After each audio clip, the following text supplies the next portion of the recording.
En las sombras del narcotráfico colombiano, tres nombres cambiaron para siempre la historia del crimen y el poder. Hombres distintos, pero unidos por una misma ambición: dominar el mundo desde el corazón de Medellín. Pablo Escobar, el patrón, el estratega que convirtió la cocaína en un imperio global y desafió al Estado con fuego y dinero. Gonzalo Rodríguez Gacha, el mexicano, el hombre sin miedo, quien convirtió la violencia en su lenguaje y la lealtad en su escudo.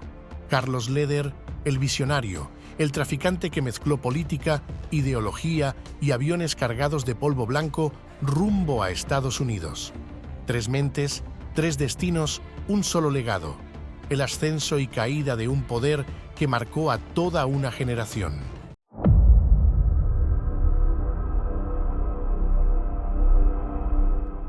Pablo Emilio Escobar Gaviria, alias El Patrón, nació el 1 de diciembre de 1949 en la vereda El Tablazo, ubicada en la zona rural del municipio de Río Negro, en el departamento de Antioquia, Colombia. Fue el segundo de 7 hijos en una familia humilde y trabajadora.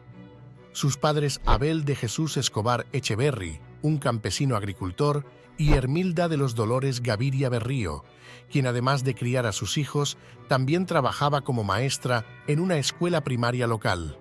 Sus hermanos fueron Roberto de Jesús, alias El Osito, Gloria Inés, Argemiro, Alba Marina, Luz María y Luis Fernando, el menor de los Escobar, nacido en 1958 y asesinado a los 19 años en 1977.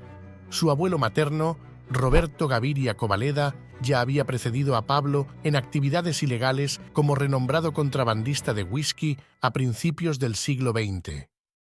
Escobar demostró ser un estudiante mediocre, con una inclinación por el deporte y el trabajo informal. Sin embargo, empezó a mostrar perspicacia y astucia desde la escuela primaria. En los inicios de la secundaria se hizo evidente otra de sus cualidades: su liderazgo sobre sus compañeros. Escobar y su primo Gustavo Gaviria Rivero hacían pequeños negocios en el Liceo Lucrecio Jaramillo Vélez, donde ambos estudiaban. Organizaban rifas, intercambiaban cómics, vendían exámenes robados y prestaban dinero a bajo interés. Otros sugieren que Pablo dirigía un negocio para vender diplomas falsos de secundaria y universidad. De esta manera, Pablo Escobar empezó a desarrollar su habilidad para los negocios y el comercio. Para cuando tenía 14 años, ya estaba involucrado en una pandilla y pronto fue expulsado de la escuela. En 1969, Escobar terminó el bachillerato en el mencionado liceo y fue admitido para cursar estudios en la Facultad de Economía de la Universidad Autónoma Latinoamericana de Medellín, en la que estudiaban varios de sus primos, entre ellos José Obdulio Gaviria. Sin embargo, finalmente optó por retirarse, prefiriendo dedicarse a sus negocios personales. A principios de la década de los 70, Escobar conoció y comenzó a cortejar a María Victoria Henao, la Tata, quien para esa época era una adolescente. Alrededor de este tiempo, se dice que su madre le advirtió que se olvidara de Pablo, a menos que estuviera dispuesta a pasar gran parte de su vida visitándolo en una cárcel. María Victoria no se desanimó y finalmente se casaron el 29 de marzo de 1976 en la parroquia de la Santísima Trinidad, en Palmira, un municipio del departamento del Valle muy cerca de Cali. Él tenía 26 años y ella tan solo 15. De dicha unión nacieron sus dos únicos hijos, Juan Pablo Escobar Henao y Manuela Escobar Henao. A finales de la década de 1960, cuando estaba en sus últimos años de adolescencia, Pablo Escobar ya estaba involucrado en el crimen organizado, aunque a un nivel bajo en Medellín. Trabajando en asociación con Óscar Bernal Aguirre, vendía cigarrillos de contrabando y se dedicaba al robo de automóviles. La pareja y sus asociados también realizaron varios secuestros de alto perfil, cobrando grandes sumas de dinero como rescates. Los comienzos de Escobar en el crimen organizado se dieron lenta, pero inexorablemente. A lo largo de su carrera criminal, se sirvió de una extraña mezcla de violencia, sangre, paternalismo y filantropía para lograr sus fines. Mientras por un lado eliminaba sin piedad a sus competidores, ordenaba asesinatos, estimulaba intrigas o conspiraba contra figuras influyentes de la política o el gobierno. Por el otro lado, Escobar era conocido por su extrema generosidad con la población local de Medellín. Regalaba sándwiches a los mendigos, construía viviendas, escuelas, campos de fútbol para los niños de los suburbios y hospitales. Su estrategia de narcoestado le proporcionaba un fuerte apoyo popular en los barrios más pobres de la ciudad, el cual utilizaba para protegerse de las autoridades y aumentar su poder. Escobar comenzó su carrera delictiva con pequeños timos, hurtos y trabajando para otros capos. Al contrario de lo que se decía, no tuvo un negocio de bicicletas ni robó lápidas para revenderlas, ya que era profundamente creyente desde muy pequeño, al igual que su familia. Años más tarde, construiría varias iglesias en Colombia. Sin embargo, Escobar era aún más ambicioso. Quería hacerse rico y hacerlo rápidamente, y para ello estaba dispuesto a participar en todo tipo de crímenes para adquirir dinero. Esto incluía el contrabando de marihuana, y fue solo un cambio de mercancía pasar de la marihuana a la cocaína más tarde. Fue a mediados de la década de 1970 que Pablo se involucró por primera vez en el creciente comercio de la cocaína. Esto ocurrió cuando fue introducido al negocio por una contrabandista llamada Griselda Blanco, conocida como la Viuda Negra. La cocaína había sido una droga apetecida en los Estados Unidos, con otros narcóticos como la marihuana, el LSD y la heroína proliferando en mayor medida. Sin embargo, en esa misma década, el uso de cocaína explotó en todo el país, particularmente a medida que las discotecas en ciudades como Nueva York y Miami se expandía. Como resultado, el mercado de la cocaína en América Latina y en particular en Colombia se expandió exponencialmente. Esto permitió a los carteles de las drogas y a pequeños operadores como Pablo Escobar entrar en el negocio en Colombia para esa época. Su primer compromiso fue con algunos contrabandistas establecidos en Medellín que contrataron a Pablo para entregar cargamentos de pasta de coca a instalaciones de procesamiento alrededor de Medellín y el área circundante, para que pudiera ser completamente procesada en cocaína en polvo. No pasó mucho tiempo antes de que Pablo eliminara a algunos de los intermediarios y desarrollara sus propias operaciones para volar grandes cargamentos de cocaína fuera de Colombia hacia los Estados Unidos utilizando varias rutas. Pocos sabían en ese momento que Pablo, asociado con Gonzalo Rodríguez Gacha, Carlos Leder, Jorge Luis Ochoa, su primo Gustavo Gaviria y sus hermanos Fabio y Juan David, fundó y lideró el Cartel de Medellín, el cual se hizo con el control de pistas, rutas, laboratorios y monopolizó el comercio ilegal desde la producción hasta el consumo. El negocio de Escobar y del Cartel de Medellín explotó a finales de la década de 1970, no solo debido a la expansión del mercado de la cocaína en los Estados Unidos, sino porque el cartel desarrolló una serie de métodos altamente efectivos para importar la droga a América. El Cartel de Medellín estuvo a punto de terminar antes de por lo menos empezar. En mayo de 1976, Pablo y varios socios fueron arrestados en camino a Medellín con un gran cargamento de 18 kilogramos de pasta de coca. La primera instintiva de Pablo fue intentar sobornar a quienes lo habían arrestado y posteriormente a los jueces en Medellín. Esto no funcionó, por lo que Pablo luego intentó que los oficiales que lo arrestaron fueran asesinados para evitar que testificaran en su contra. Evidentemente, los posibles riesgos que ahora estaban asociados con tratar de perseguir a Escobar eran tales que las autoridades finalmente decidieron desestimar el caso. El proceso prescribió y quedó en libertad meses después de su detención, pero la forma en que había hecho desaparecer los cargos fue indicativo del enfoque de Pablo durante los próximos 15 años. Escobar siempre estaba dispuesto a usar la violencia si podía darle una ventaja sobre sus competidores o evitar que las autoridades lo atraparan.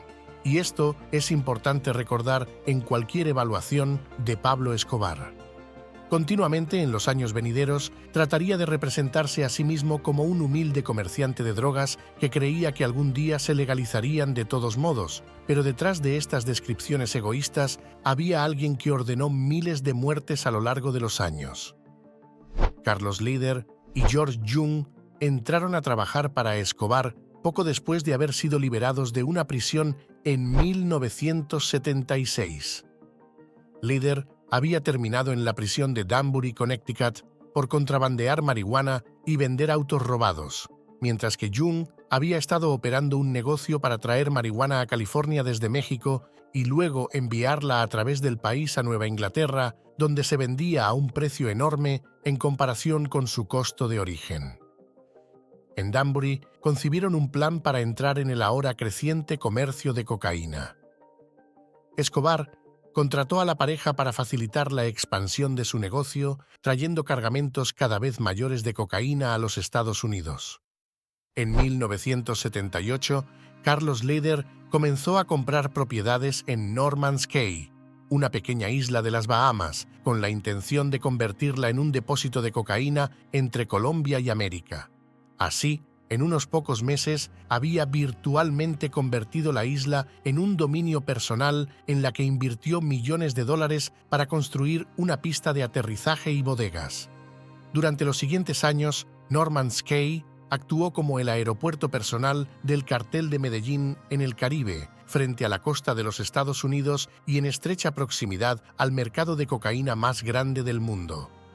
Grandes aviones traían cargamentos de cocaína de Escobar a la isla y luego se descargaban y recargaban en aviones más pequeños que podían volar a los Estados Unidos sin ser detectados. En el apogeo de las actividades allí, más de 300 kilogramos de cocaína llegaban a Norman's Cay cada día, haciendo a Escobar líder y sus socios multimillonarios. Otro socio prominente durante este tiempo fue Barry Seal. Seal era un piloto de una aerolínea en Baton Rouge, Luisiana. Al igual que Jung, se había involucrado en el tráfico de drogas a mediados de la década de 1970, trayendo cargamentos de marihuana desde México. Sin embargo, pronto se dio cuenta de que había mayores ganancias en traer la más valiosa y compacta cocaína.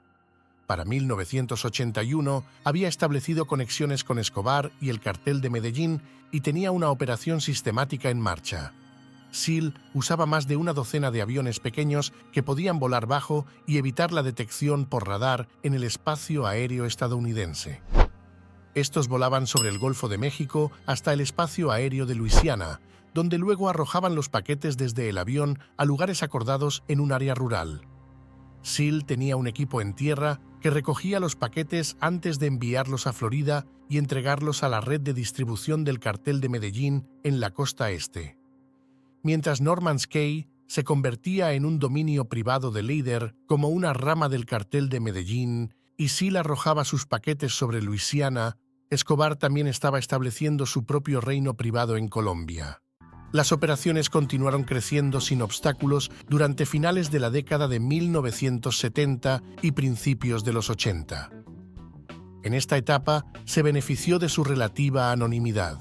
Como resultado, el Cartel de Medellín, en cabeza de Pablo, continuaron creciendo exponencialmente y entregando cada vez más cocaína a los Estados Unidos, así como contrabandeando cantidades significativas a otros países como España. España actuaba como un punto de entrada para el mercado de drogas europeo de la misma manera que Florida lo hacía para el mercado estadounidense. Los métodos utilizados para mover la droga se volvieron cada vez más complejos, incluyendo el uso de barcos que remolcaban pequeños submarinos cargados con el polvo. Las operaciones de Escobar fueron responsables de contrabandear varias toneladas de cocaína a América y Europa cada semana. Las operaciones se habían expandido más allá de las fronteras de Colombia. Y a principios de la década de 1980, el cartel se encontraba comprando pasta de coca de plantaciones establecidas en países como Perú y Bolivia. La operación era todo un éxito, había creado una industria en crecimiento por toda América del Sur. El cartel ahora generaba tanto dinero que no podía gastarse, blanquearlo y esconderlo se habían vuelto altamente problemático. Gran parte se lavaba a través de Panamá, muchas veces comprando oro y luego fundiéndolo en lingotes de forma que podían convertirse en dinero limpio en otros países. Pero incluso estos métodos tenían sus limitaciones, y así en lugar de gastar el dinero, grandes cantidades de él se escondían en propiedades en todo el país donde pocos sospecharían que se encontraba. Con ganancias cada vez más considerables, había un riesgo muy alto de ser atrapado. Uno de los mayores temores para Escobar y otros miembros del cartel era la extradición. En septiembre de 1979, el gobierno de Colombia había firmado un tratado de extradición con la administración del presidente estadounidense Jimmy Carter, por el cual los contrabandistas de drogas colombianos que importaban grandes cantidades de cocaína a los Estados Unidos podían ser extraditados para enfrentar el juicio por sus crímenes en ese país. Este tratado entró en vigor en marzo de 1982 y representaba un grave riesgo para Escobar. Si era arrestado y sentenciado en Colombia, la corrupción que prevalecía en el país le permitiría escapar de la condena o una sentencia de cárcel. En cambio, si era extraditado a los Estados Unidos y condenado allí, seguramente enfrentaría cadena perpetua en una instalación de máxima seguridad. En respuesta a esta amenaza, a principios y mediados de la década de 1980, la ofensiva se incrementó. Escobar y varios miembros del cartel comenzaron una campaña terrorista sin precedentes, secuestrando, asesinando y bombardeando políticos, civiles y atacando fuertemente a la policía y al poder judicial, esto con el fin de hacer que derogaran el tratado de extradición. Pero no tuvo el efecto deseado y a lo largo de todo este tiempo, el miedo a la extradición permaneció omnipresente para los traficantes como Escobar en Colombia. Para contrarrestar el riesgo de extradición, Pablo intentó ganar apoyo popular en toda Colombia. Gran parte del misticismo se basaba en una imagen autogenerada de sí mismo como un Robin Hood colombiano. En los primeros años había una percepción de que las actividades de Pablo y del cartel hacían poco daño a los colombianos del común. Intentando proyectar una imagen más favorable, Pablo regalaba grandes sumas de dinero que llegaban semanalmente a las arcas del cartel. Esto lo distribuía en forma de obsequios a la gente de Medellín en algunas ocasiones, mientras que también gastaba grandes sumas de dinero en proyectos de construcción tanto en Medellín como en el país en general. Escobar construyó muchas obras benéficas para los pobres, entre ellas 60 campos de fútbol y un barrio entero llamado Pablo Escobar. Una de las inversiones más significativas fue en mejorar la red de carreteras alrededor de Medellín. La ciudad se había desarrollado muy rápidamente en el siglo XX y ahora estaba plagada de atascos de tráfico que el dinero de Pablo ayudó a remediar. Finalmente, en Navidad, Escobar se vestía de Santa Claus y repartía regalos costosos en los barrios más populares. De esta manera, se ganaba la adoración de muchos ciudadanos de Medellín y de toda Colombia. A pesar de sus esfuerzos por suavizar su imagen, a principios de la década de 1980, Pablo Escobar ya era bien conocido como el jefe del infame cartel de Medellín. Así que respondió de una manera novedosa. Buscando aún más notoriedad, decidió ingresar a la política colombiana. Se presentó como candidato del nuevo liberalismo, del cual fue expulsado por Luis Carlos Galán Sarmiento. En 1982 fue electo por el Movimiento Alternativa Liberal, junto a Jairo Ortega Ramírez, a la Cámara de Representantes de Colombia. Durante su tiempo en el Congreso, utilizó su posición para promover sus intereses y aumentar su influencia. Fue invitado en 1982 a la toma de posesión de Felipe González, el tercer presidente de la España democrática, por el empresario español Enrique Sarasola, quien tenía importantes negocios en Medellín. De esta forma, en su mejor momento, logró acumular gran influencia en múltiples estamentos civiles, económicos, religiosos y sociales de Medellín, de Antioquia y del país. La entrada de Pablo en la política colombiana fue una estrategia discutible. Si bien proporcionó una especie de pantalla para sus actividades ilícitas y le permitió desafiar el tratado de extradición desde el Parlamento, generó una gran cantidad de atención innecesaria para él. Provocó que el establecimiento político conservador en Colombia comenzara a intentar derribarlo. Antes, él era uno de los muchos traficantes de drogas en Colombia. Ahora estaba tratando deliberadamente de socavar el establecimiento político del país.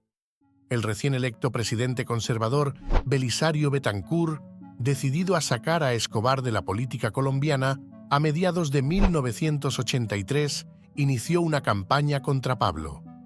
Primero, nombró a Rodrigo Lara Bonilla como ministro de Justicia para adoptar una postura mucho más activa en la persecución de los traficantes de drogas de Colombia, siendo Pablo el principal entre ellos. Lara Bonilla lideró una investigación contra Escobar al comprobarse la presencia de dinero de dudosa procedencia en la política y en los equipos de fútbol nacionales, acusándolo públicamente de ser uno de los fundadores del grupo paramilitar Muerte a Secuestradores Más. Simultáneamente, se lanzó una campaña mediática contra Escobar con un extenso artículo en el periódico El Espectador, que evaluaba el arresto anterior de Pablo en 1976. Esto proporcionó detalles extensos de lo que había sucedido y los esfuerzos posteriores de Escobar para encubrir su arresto y los métodos utilizados para evitar la persecución. Pablo ahora era objeto de un escrutinio mediático no deseado, al convertirse en la cara del tráfico ilegal de drogas en Colombia. Sin embargo, comenzaron a surgir más historias que extendieron el problema más allá de lo que aparecía en las páginas de El Espectador.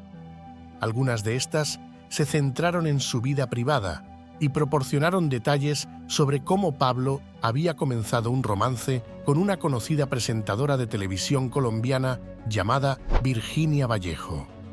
Vallejo recientemente se había convertido en la primera periodista en realizar una entrevista con Pablo Escobar, y su relación se desarrolló a partir de ese día.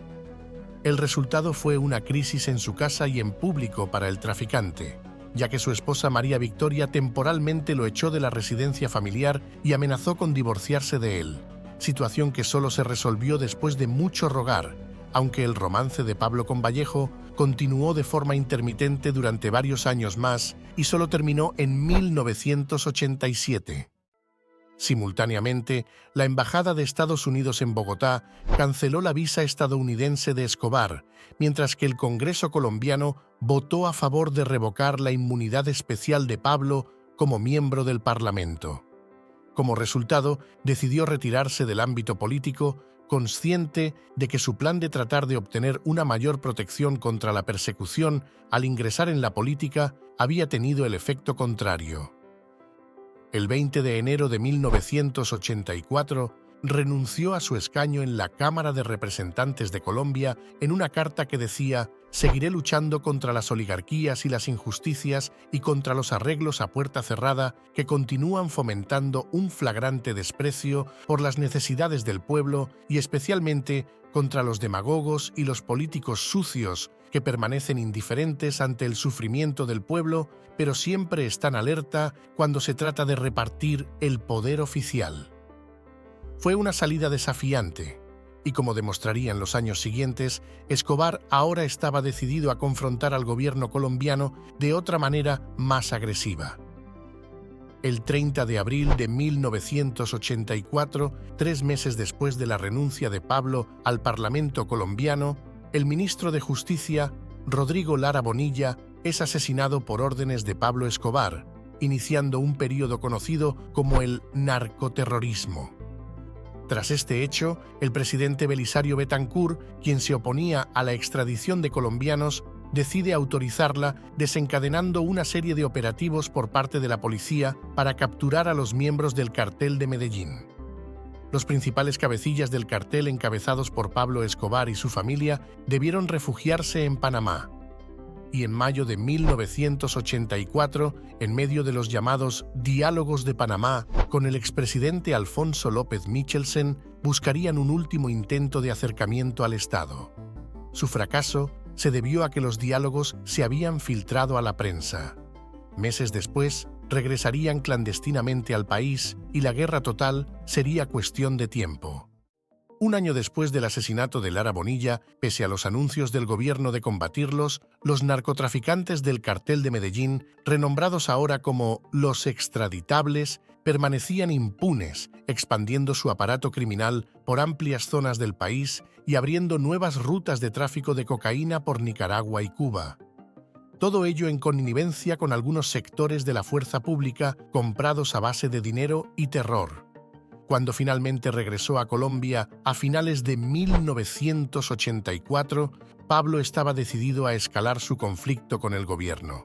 Ahora abrió contactos con el Movimiento 19 de Abril, o M19, una organización guerrillera colombiana que había surgido en la década de 1970 y se había convertido en la segunda organización paramilitar más grande del país, después de las Fuerzas Armadas Revolucionarias de Colombia, conocidas como las FARC. Ahora, con el aliento y el apoyo financiero y logístico de Pablo, el M19 comenzó a prepararse para atacar al gobierno colombiano en respuesta a la implementación del Tratado de Extradición con los Estados Unidos, un desarrollo que el grupo vio como una flagrante infracción de la soberanía nacional de Colombia. De esta manera, el 6 de noviembre de 1985, decenas de combatientes guerrilleros del M19 asaltaron el Palacio de Justicia, la sede de la Corte Suprema de Colombia en Bogotá, tomando a más de 300 personas como rehenes, incluidos la mayoría de los jueces de la Corte Suprema. Luego se emitieron demandas que pedían la renuncia del Tratado de Extradición y la dimisión del presidente Betancourt para enfrentar cargos. Mientras tanto, el ejército colombiano había rodeado el palacio y estaba haciendo preparativos para entrar al edificio si era necesario. Pablo había instigado un conflicto militar a gran escala en el centro de la capital colombiana. Aunque las demandas de los combatientes del M19 en el Palacio de Justicia no podían ser concedidas, en la mañana del 7 de noviembre, el día después de que comenzara el ataque, parecía haber margen para la negociación. Los combatientes paramilitares dentro acordaron liberar a un rehén prominente, un consejero de Estado llamado Reinaldo Arciniegas. Poco después del almuerzo, a las 2 de la tarde, el general Jesús Armando Arias Cabrales, comandante de las divisiones del ejército, ordenó el asalto al edificio. En las horas que siguieron, casi 100 personas fueron asesinadas dentro del palacio, incluidos la mayoría los combatientes del M19 y 11 magistrados de la Corte Suprema de Colombia. Sin embargo, para Pablo, el incidente proporcionó un beneficio inesperado. Grandes cantidades de documentación y pruebas sobre los principales traficantes de Colombia fueron destruidas en el ataque al palacio. Se creía que éstas habían sido quemadas deliberadamente por los combatientes del M19 para ayudar a Escobar a escapar de los cargos, pero ahora parece más probable que éstas fueran destruidas accidentalmente por un incendio que se desató como resultado de los explosivos utilizados por el ejército para irrumpir en el edificio. La masacre resultó inesperadamente beneficiosa para el narcotraficante y, mientras tanto, el gobierno de Betancourt estaba bajo una crítica sostenida por su manejo del incidente que había llevado a la muerte de la mitad de los jueces superiores de Colombia y a decenas de personas inocentes. Después del ataque al Palacio de Justicia, la política de Colombia comenzó a cambiar drásticamente, de manera que tendrían implicaciones para Escobar, su familia, el cartel de Medellín y demás traficantes de drogas en toda Colombia. El gobierno colombiano no fue el único enemigo de Escobar. A finales de la década de 1970, justo cuando el cartel de Medellín se estaba desarrollando bajo los auspicios de Pablo, surgió un cartel separado en la ciudad de Cali, en el suroeste de Colombia, dirigido por los hermanos Gilberto y Miguel Orejuela, José Londoño y Elmer Pacho Herrera. Al principio, los dos carteles colaboraron entre sí, a menudo actuando en interés compartido para sortear cualquier problema legal en Colombia y lavar su dinero en el extranjero, mientras que se pusieron en marcha acuerdos para dividir ciertos segmentos del mercado de la cocaína dentro de los Estados Unidos. El principio del distanciamiento entre los dos carteles no está del todo claro. En 1984, cuando el grupo de los extraditables, asociado al cartel de Medellín, decidió asesinar a Rodrigo Lara Bonilla, se formó un pool de capos que aportaron gruesas sumas de dinero. El cartel de Cali parece haber desaprobado el plan, enviando un mensaje en el cual dejaba entrever que dicho crimen se volvería contra todos y que si Lara era asesinado, no contarían con ellos. La ambición de Escobar por dominar la situación motivó una primera purga dentro de la organización, eliminando a miembros como Pablo Correa Arroyave y Hugo Hernán Valencia, todo ello a través de un intercambio de favores con Gilberto Rodríguez. Tras la negativa de Elmer Herrera Buitrago de entregar a alias Piña, uno de sus hombres, Escobar ordenó el secuestro y asesinato de Piña a manos del Negro Pavón, uno de sus lugartenientes. Este asesinato motivó la ruptura entre ambos carteles. La captura por parte del gobierno en noviembre de 1987 de Jorge Luis Ochoa en Buga, Valle del Cauca, fue vista como producto de la denuncia de los traficantes del cartel de Cali. El 13 de enero de 1988 se perpetró el atentado al edificio Mónaco, propiedad de Pablo Escobar y lugar de residencia de su familia. No hubo muertos, a pesar de que la construcción quedó semidestruida. Aunque el cartel de Cali negó su responsabilidad en el atentado, para Escobar este parece haber sido el motivo que desató la guerra abierta entre los carteles. No solo se habían metido con él, sino con su familia. A partir de ese momento comenzó una ofensiva contra los negocios y las propiedades del cartel de Cali. El 18 de febrero de 1988 incendiaron una sucursal en Medellín de la cadena Drogas La Rebaja, y a esto se sumaron cerca de 40 atentados dinamiteros contra la cadena de droguerías y 10 más contra el Grupo Radial Colombiano, ambas pertenecientes a la familia Rodríguez Orejuela. El 1988 marca el inicio de las ofensivas de espionaje y contraespionaje. Primero, Escobar le montó una operación de inteligencia al cartel de Cali. Los Rodríguez Orejuela, a su vez, contrataron a 5 militares retirados para constituir un servicio de espionaje contra Escobar. Este los descubrió y los secuestró. El cartel de Cali hizo entonces una propuesta de paz, a la cual Escobar puso 2 condiciones: indemnización de $5 millones por el atentado contra el edificio Mónaco y la entrega de Pacho Herrera, enemigo acérrimo de Escobar. Gilberto Rodríguez se negó a entregarlo y los 5 exmilitares aparecieron muertos pocos días después con una cartulina que decía: miembros del cartel de Cali ejecutados por intentar atentar contra personas de Medellín. En diciembre de 1988, Escobar intentó secuestrar a Pacho Herrera en Cali. La operación falló y Herrera se convirtió en el objetivo militar de Escobar. A pesar de la guerra con Cali y los esfuerzos continuos del gobierno para arrestarlo o extraditarlo, el cartel de Medellín alcanzó el pico de riqueza y poder a mediados y finales de la década de 1980, impulsado por la demanda cada vez mayor de cocaína en los Estados Unidos. Para esta etapa, el cartel estaba generando ingresos de aproximadamente $70 millones por día o alrededor de $25.000 millones anuales, todo como resultado de una red de tráfico que estaba logrando importar más de una docena de toneladas de cocaína en promedio a los Estados Unidos diariamente. Según relató más tarde el hermano de Pablo, Roberto, quien supervisaba gran parte de las finanzas y la logística del cartel, decía que la organización controlaba aproximadamente el 80% del comercio mundial de cocaína en ese momento, y se estimaba que Pablo era uno de los multimillonarios más ricos del mundo, aunque las estimaciones de su riqueza acumulada real varían considerablemente. Pablo continuó usando este dinero para mejorar su reputación dentro de Colombia.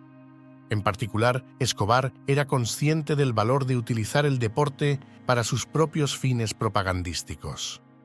A principios de la década de 1980, había comenzado a ofrecer un amplio apoyo financiero al equipo de fútbol de Medellín, Atlético Nacional. En pocos años, el club se transformó de ser un equipo de mitad de tabla en la Liga Nacional Colombiana a ser un contendiente al título. Jugadores extranjeros fueron traídos con contratos bien pagados y algunos de los mejores futbolistas de Colombia jugaron aquí en esta década.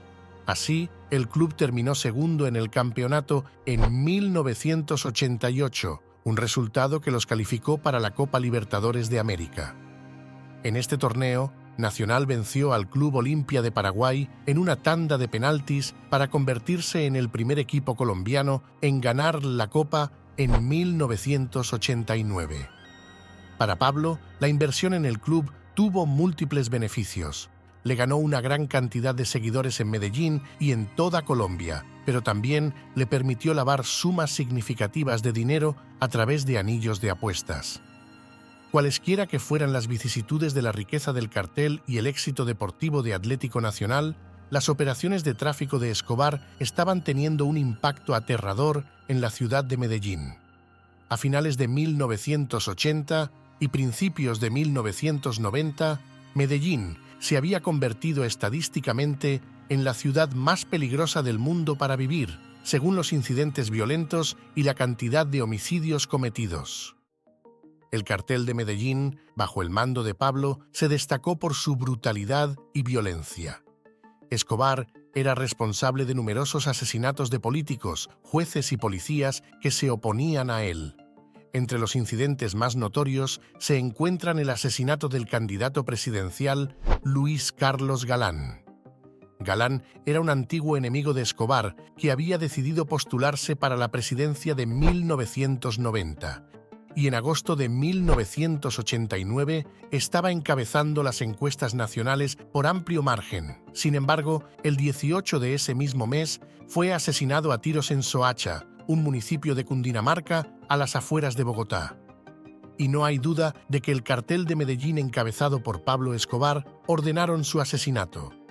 Pablo también era capaz de participar en actos de asesinato masivo indiscriminado. Los incidentes más notorios ocurrieron a finales de 1989. El 27 de noviembre, el vuelo 203 de Avianca, un vuelo de pasajeros comercial colombiano que cubriría la ruta entre Bogotá y Cali, explotó en el aire 5 minutos después de despegar de la capital colombiana, dejando como saldo 107 pasajeros muertos. Pablo había orquestado el atentado en el período previo a las elecciones presidenciales de 1990 en un intento fallido de matar a César Gaviria Trujillo, un candidato que era claro que adoptaría una postura particularmente dura contra los carteles si era elegido. Los esfuerzos de Escobar para asesinar a César Gaviria fueron frustrados, ya que el candidato a la presidencia de Colombia no había abordado el vuelo. Gaviria había surgido como candidato después de que Juan Manuel Galán pidió a Gaviria continuar con las banderas del nuevo liberalismo tras el asesinato de su padre. Luego, el 6 de diciembre, solo 2 semanas después, en la ciudad de Bogotá, un camión bomba explotó fuera del edificio del Departamento Administrativo de Seguridad, DAS. En esta ocasión, el objetivo de Escobar era el general Miguel Alfredo Maza Márquez, director del departamento. El camión había sido llenado con media tonelada de dinamita y la explosión fue tan grande que mató a 57 personas y dejó heridas a más de 2.000.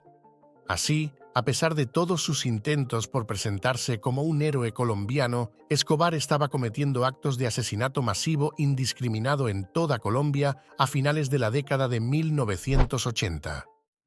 Por la paz de Colombia, habrían sido las palabras que pronunció Pablo Escobar Gaviria al descargar en el piso las balas que tenía su pistola con incrustaciones de oro, la cual entregó a la delegación oficial acompañada del padre Rafael García Herreros y Alberto Villamizar. Ellos lo fueron a recoger en un helicóptero de la gobernación de Antioquia a una finca en el barrio El Poblado de Medellín para su rendición a la justicia. De esta forma, el líder del cartel de Medellín, acompañado de varios de sus hombres, se acogió a la política de sometimiento del gobierno de César Gaviria el 19 de junio de 1991. Las negociaciones duraron varios meses, y pese a que el Ejecutivo acordó no enviar a Escobar a Estados Unidos y que estuviera en una cárcel construida por él mismo, este solo se rindió el día en que se aseguró de que no sería extraditado por sus crímenes. Ese mismo día, en horas de la mañana, la plenaria de la Asamblea Nacional Constituyente votó y aprobó de forma mayoritaria el artículo 35 de la nueva Constitución. Se prohíbe la extradición de colombianos por nacimiento.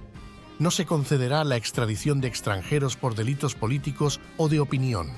Los colombianos que hayan cometido delitos en el exterior, considerados como tales en la legislación nacional, serán procesados y juzgados en Colombia.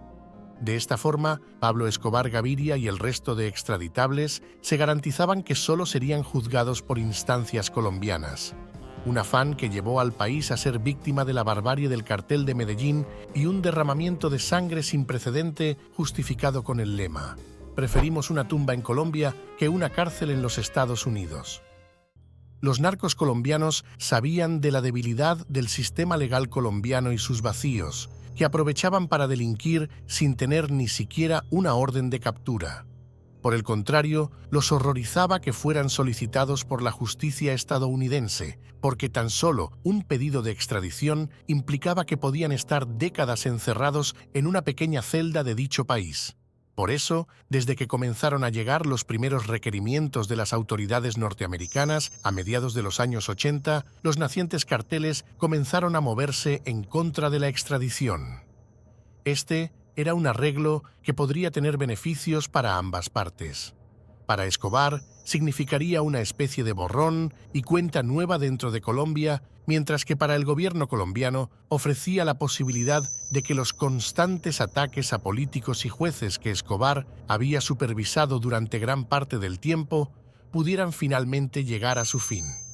No sería el trato más honorable, pero para una nación que estaba sumido en tantas dificultades, incluyendo una guerra civil en las zonas rurales del país, presentaba la posibilidad de mitigar temporalmente un problema. Como resultado, en 1991, Pablo Escobar, el jefe del cartel de Medellín, se entregó voluntariamente a las fuerzas del orden colombianas. Solo había una trampa. Había solicitado que se le permitiera construir su propia cárcel.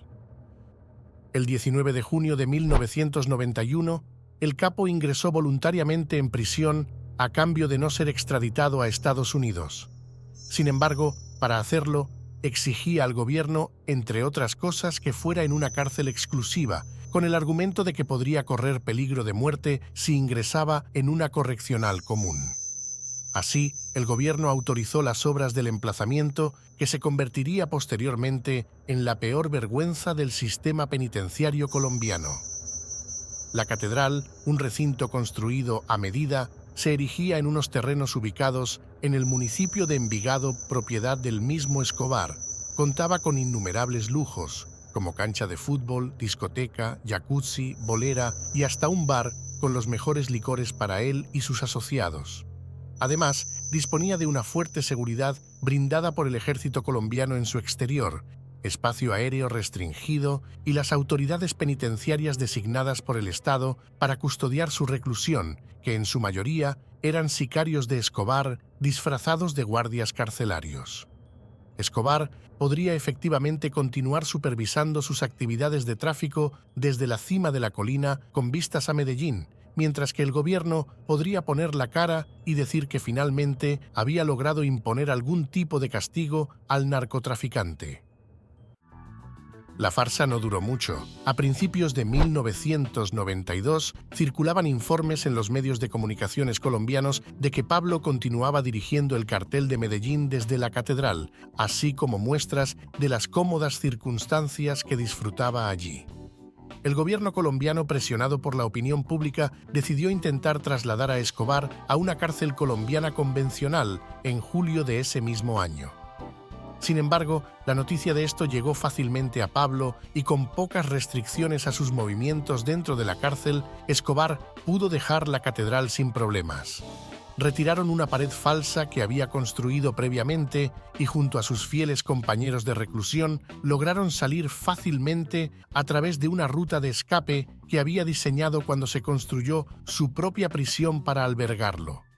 El capo y sus secuaces huyeron caminando, rodeando las montañas y aprovechando la neblina que cubría la zona de Envigado y el corte de energía eléctrica que para esa época se realizaban todos los días en las horas de la tarde, denominada la Hora Gaviria.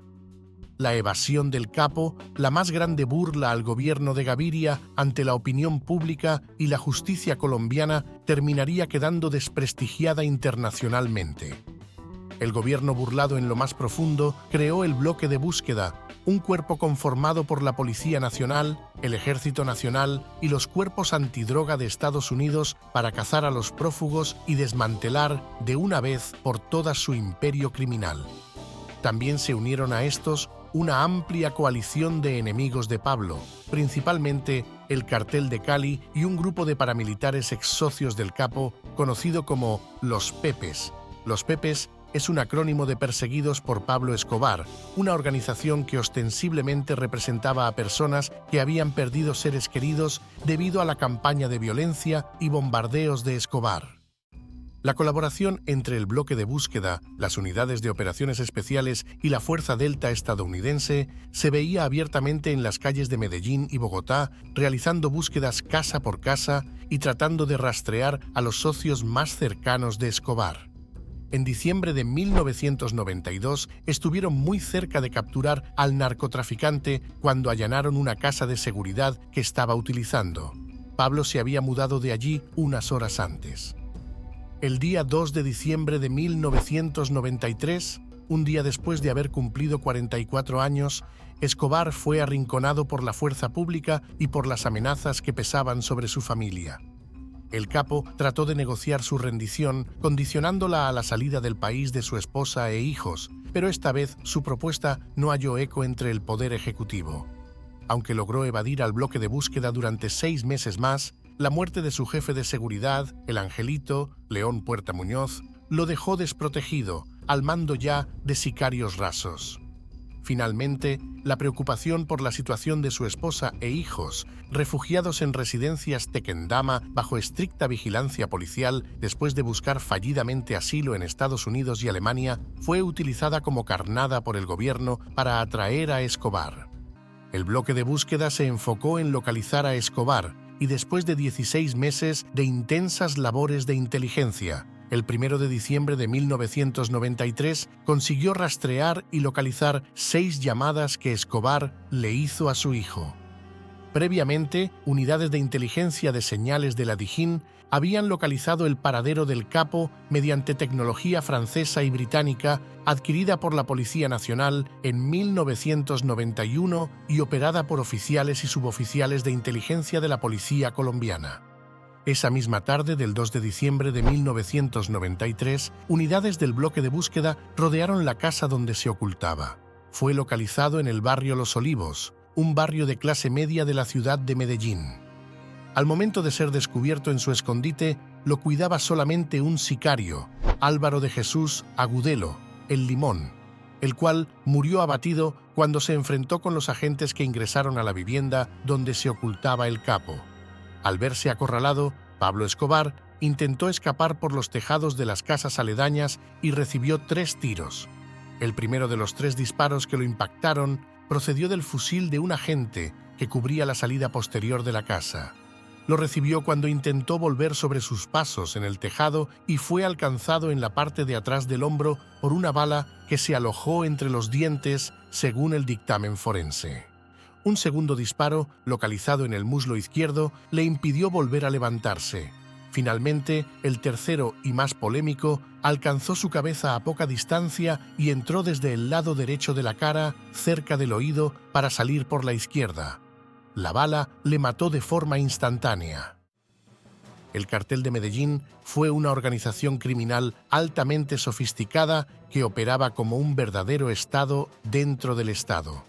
Su estructura, basada en la violencia, la corrupción y la innovación, le permitió dominar el mercado mundial de la cocaína durante varios años. Sin embargo, su poder finalmente se derrumbó debido a la combinación de la presión de las autoridades, las luchas internas y la traición de algunos de sus miembros. El legado de Pablo Escobar es un sombrío recordatorio del precio de la ambición desmedida y la violencia sin límites. Su imperio no solo llevó muerte y destrucción a las calles de Colombia, sino que también corrompió instituciones y desgarró el tejido social del país.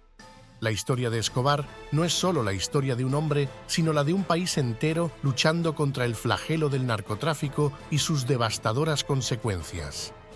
A pesar de su muerte en 1993, el impacto de sus acciones se siente hasta hoy. Desde barrios marginales en Medellín hasta las altas esferas de la política internacional, la sombra de Escobar sigue presente. Sin embargo, su caída también simboliza la esperanza y la resiliencia de un pueblo que se niega a ser definido por la violencia. En última instancia, la vida de Pablo Escobar nos obliga a reflexionar sobre el verdadero costo del poder y la riqueza obtenidos a través de la ilegalidad. Es una historia que, aunque llena de atrocidades, también nos recuerda la capacidad del ser humano para resistir y luchar por un futuro mejor.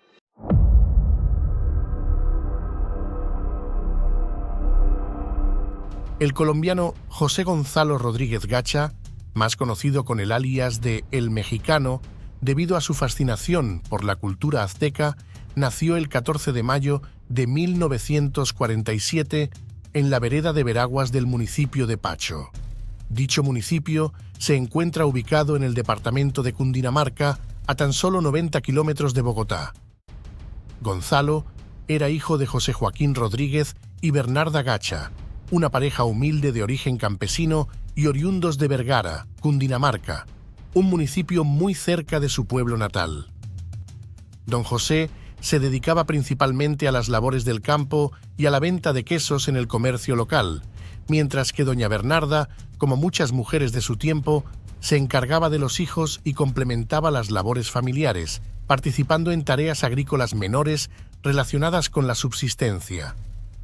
Gacha fue recolector de café hasta que en tercero de bachillerato abandonó sus estudios y decidió salir del pueblo para empezar a trabajar en la capital. En Bogotá trabajó como camarero de un restaurante, también fue ayudante de autobuses e incluso fue aprendiz de torero y estuvo un tiempo como comerciante en el sector de San Victorino. Su carrera delictiva comenzaría a principios de 1970, cuando se trasladó a Muzo, una zona esmeraldera del departamento de Boyacá, entrando al servicio de Gilberto Molina Moreno, el zar de las esmeraldas en dicho departamento. Molina, un legendario personaje que durante muchos años impuso su ley en el negocio minero, ejercía su influencia en una vasta región que abarcaba los municipios de Borbur, Quípama y Otanche. Gilberto era el jefe absoluto y sus socios, que incluían a personas como Víctor Carranza, Julio Rincón, Julio Silva, Juan Vitar y Benito Méndez, alias El Mono Bernal, le reconocían su condición de padrino. Estos personajes explotaban legalmente concesiones mineras otorgadas por el gobierno colombiano a sociedades de las que ellos y otros esmeralderos eran miembros. Sin embargo, no dominaban todo el negocio. Entre sus rivales, el principal era el grupo controlado por la familia Vargas, que imponía su ley en la región de Coscuez. La guerra verde entre Molina y los Vargas se tornó cada vez más sangrienta y mientras eso sucedía, Rodríguez Gacha, que había ascendido rápidamente en las estructuras del Zar Verde, se independizó para dedicarse a una actividad considerablemente más rentable, el narcotráfico. Su primer contacto con este negocio vino a través de Verónica Rivera de Vargas, amiga de Pablo Escobar y del narcotraficante mexicano Miguel Ángel Félix Gallardo, a mediados de los 70. En esa época hizo su primera fortuna en medio de la bonanza marimbera para luego adentrarse en el tráfico de cocaína. El mexicano volvió a finales de los años 70 a Pacho con un maletín negro que contenía 50 millones de pesos. En ese momento era un don nadie que empezó a comprar propiedades para darse a conocer en este lugar, donde los expresidentes de Colombia tenían grandes casas de descanso. Con los años, Gacha era el más rico del pueblo e incluso la policía cerraba las calles por donde pasaba para que se sintiera a sus anchas. Una de las propiedades más representativas fue la discoteca Chihuahua, en la plaza central de Pacho, al frente de la iglesia y de la alcaldía. Allí se sentaba en el balcón a tomar whisky con sus amigos. En ese mismo sitio funciona actualmente un bar y restaurante que conserva el nombre Chihuahua VIP. No pasó mucho tiempo, y a principios de 1980, Rodríguez Gacha se convirtió, al lado de Pablo Escobar y de la familia Ochoa, en uno de los pilares fundamentales del Cártel de Medellín, amasando una de las más grandes fortunas de Colombia. Asociado a las mafias arraigadas en el departamento de Antioquia, controló una ala autónoma de la organización narcotraficante en el centro del país, manejando hombres y recursos propios. Gacha era el ministro de guerra de Escobar y en 1981 financiaría, en conjunto con sus socios, la creación del primer grupo de autodefensas, Muerte a Secuestradores Más. Pronto, el poder de Rodríguez Gacha desbordó el núcleo original de Cundinamarca y Boyacá e incursionó en los llanos orientales y el Magdalena Medio, contactando con las FARC-EP, que en un principio prestaron servicios de vigilancia a los cultivos y laboratorios del capo a cambio de ciertos impuestos a los que llamaban gramaje. Sin embargo, la destrucción de varios de sus laboratorios de procesamiento de alcaloide en 1983, más el robo de pasta base de coca y dinero en efectivo a algunos de sus emisarios, lo llevaron a una guerra personal con dicha organización. Bajo la filosofía de «quien no está conmigo, está contra mí», y apoyado en sus nuevos socios paramilitares del Magdalena Medio, las autodefensas de Pablo Emilio Guarín, Henry Pérez, Ramón Izaza y los hermanos Fidel y Carlos Castaño, emprendió una campaña de exterminio contra la Unión Patriótica, partido al que consideraba el brazo político de la guerrilla comunista. Gacha intentó negociar con las FARC-EP para que le devolvieran lo que le habían quitado y se reunió con Víctor Julio Suárez Rojas, más conocido con el alias de El Mono Jojoy, pero la guerra con las FARC-EP continuó toda su vida. El 30 de abril de 1984 al país lo sacudió una noticia que estremeció y quedó en la memoria de todos los colombianos. El ministro de Justicia, Rodrigo Lara Bonilla, quien había emprendido una cruzada sin cuartel contra el cártel de Medellín, es asesinado. El asesinato fue perpetrado en Bogotá por sicarios de Los Priscos, que se movilizaban en una motocicleta disparando contra el vehículo en el que viajaba el ministro. Entre los sicarios identificados de dicho atentado estuvo el joven Byron Velázquez, de tan solo 21 años, y quien fue detenido por las autoridades al día siguiente. Ante esta situación, el presidente Belisario Betancur declara a los narcotraficantes fuera de la ley y hace un anuncio a favor de la implementación del Tratado de Extradición con los Estados Unidos. Esta declaración del gobierno obliga al cártel a huir a Panamá. Meses más tarde, Escobar y Rodríguez Gacha son acusados de la muerte de Lara Bonilla y en un último intento por controlar la situación y negociar con el gobierno, Gonzalo Rodríguez Gacha, Pablo Escobar, Carlos Leider y los hermanos Jorge Luis, Fabio y Juan David Ochoa se reunieron en Panamá con el expresidente colombiano Alfonso López Michelsen. Dicha reunión fue facilitada por el general Manuel Antonio Noriega, quien en ese momento ejercía un fuerte control político y militar en Panamá. Noriega tenía vínculos con el narcotráfico y actuaba como intermediario para diferentes grupos criminales, incluido el Cártel de Medellín. El encuentro tuvo lugar en el Hotel Marriott y estaba destinado a negociar una tregua entre el gobierno y los narcotraficantes. Sin embargo, el gobierno colombiano negó oficialmente su participación en dichas reuniones y López Michelsen rechazó siempre haber tenido contacto directo con los líderes del cártel. Por otra parte, el periodista colombiano Guillermo Cano, director de El Espectador, denunció los detalles de este encuentro, lo que incrementó la presión pública sobre el gobierno y expuso aún más los nexos entre ciertos sectores políticos y el narcotráfico. Aunque la reunión no logró los resultados esperados por parte del cártel, sí evidenció la capacidad de los narcotraficantes para influir en la política regional mediante intermediarios como Noriega, quien actuaba como un aliado estratégico para muchas de estas operaciones. A causa de la reactivación del Tratado de Extradición en mayo de 1984 y de las primeras detenciones con este fin en enero de 1985, los miembros del Cártel de Medellín quedaron fuera de la ley y se autodenominaron los extraditables. Preferimos una tumba en Colombia a una cárcel en Estados Unidos. Con este lema, los extraditables, comienza el inicio inevitable de una guerra frontal contra los gobiernos de Colombia y Estados Unidos. Este periodo negro pasaría a denominarse en la historia de nuestro país como la Guerra del Narcoterrorismo. El 19 de febrero de 1986, el famoso piloto estadounidense perteneciente a la nómina del Cártel de Medellín, Barry Seal, fue asesinado en Baton Rouge, Luisiana, a manos de sicarios enviados por Escobar y Gacha, quienes buscaban venganza al descubrir su colaboración con las autoridades estadounidenses. Seal, como informante, grabó reuniones con miembros del cártel y proporcionó pruebas clave para acusar a varios líderes del narcotráfico.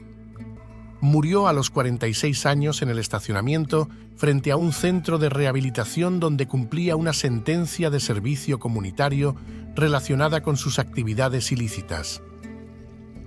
La campaña de terror, reactivada por el Cártel de Medellín, el 31 de julio de 1986, cobró la vida del magistrado de la Corte Suprema de Justicia, Hernando Vaquero Borda, la del juez Gustavo Zuluaga Serna, el 30 de octubre, la del coronel Jaime Ramírez Gómez y la del director de El Espectador, Guillermo Cano Izaza, Don Guillo, el 17 de noviembre de 1986. Así, entre diciembre de 1987 y mayo de 1988, contrató a mercenarios israelíes y británicos para que entrenaran equipos de asesinos y sicarios. Entre estos se destacó Yair Klein, un teniente coronel retirado del ejército israelí, liderando un equipo de instructores en Puerto Boyacá durante 1988. Rodríguez Gacha se convirtió así en el principal comandante del narcoparamilitarismo en Colombia. Además, sus contactos con elementos corruptos dentro de las fuerzas gubernamentales le brindaban la suficiente impunidad como para actuar contra sus enemigos con total libertad. Al menos 800 miembros de la UPE cayeron víctimas de su venganza contra las FARC-EP, incluyendo al presidente del partido, Jaime Pardo Leal, asesinado el 11 de octubre de 1987. Hasta el departamento del Putumayo, con los macetos, llegaban los tentáculos del narco Gonzalo Rodríguez Gacha. Después de un año de tregua, las decisiones tomadas por el gobierno del presidente Barco el 8 de enero de 1988, al dictar autos de detención con fines de extradición contra Escobar, Rodríguez Gacha y los hermanos Juan David, Jorge Luis y Fabio Ochoa Vázquez, generarían una nueva escalada terrorista. El 16 de enero de 1988 es secuestrado el candidato a la alcaldía de Bogotá, Andrés Pastrana Arango, y el 25 del mismo mes, durante un nuevo intento de secuestro, es asesinado el Procurador General de la Nación, Carlos Mauro Hoyos. Prácticamente la guerra contra el Estado estaba declarada. Hacia 1989, la violencia no pararía. Rodríguez Gacha tenía a su disposición 1 millar de hombres en un ejército personal adiestrado por mercenarios extranjeros. Gacha profundizó su campaña de exterminio contra miembros de la izquierda, incrementando los asesinatos de los dirigentes de la Unión Patriótica. El secretario del Partido Comunista, Teófilo Forero, y el joven líder de izquierda, José Antequera, fueron ultimados a principios de 1989. El mexicano se atrevió incluso a masacrar a toda una comisión judicial. Esto ocurrió en La Rochela, Santander, el 18 de enero de 1989. También, el 1 de noviembre, dio de baja al representante a la Cámara por Cundinamarca, Luis Francisco Madero Forero. El congresista asesinado pertenecía a la Comisión Segunda de la Cámara de Representantes, que es la encargada de estudiar los asuntos militares e internacionales, y en 1980 fue el ponente del proyecto de extradición. Luis Madero perteneció al Partido Conservador, siendo compañero de luchas de Álvaro Gómez Hurtado. En varias ocasiones, Madero se enfrentó al narcotraficante. Primero, inició el movimiento que pedía la expulsión de El Mexicano de esa región para salvar al pueblo de Pacho del narcoterrorismo, iniciando la guerra que desembocó en ese conocido final. También, en otra ocasión, organizó un paro cívico para protestar contra el negocio de la droga.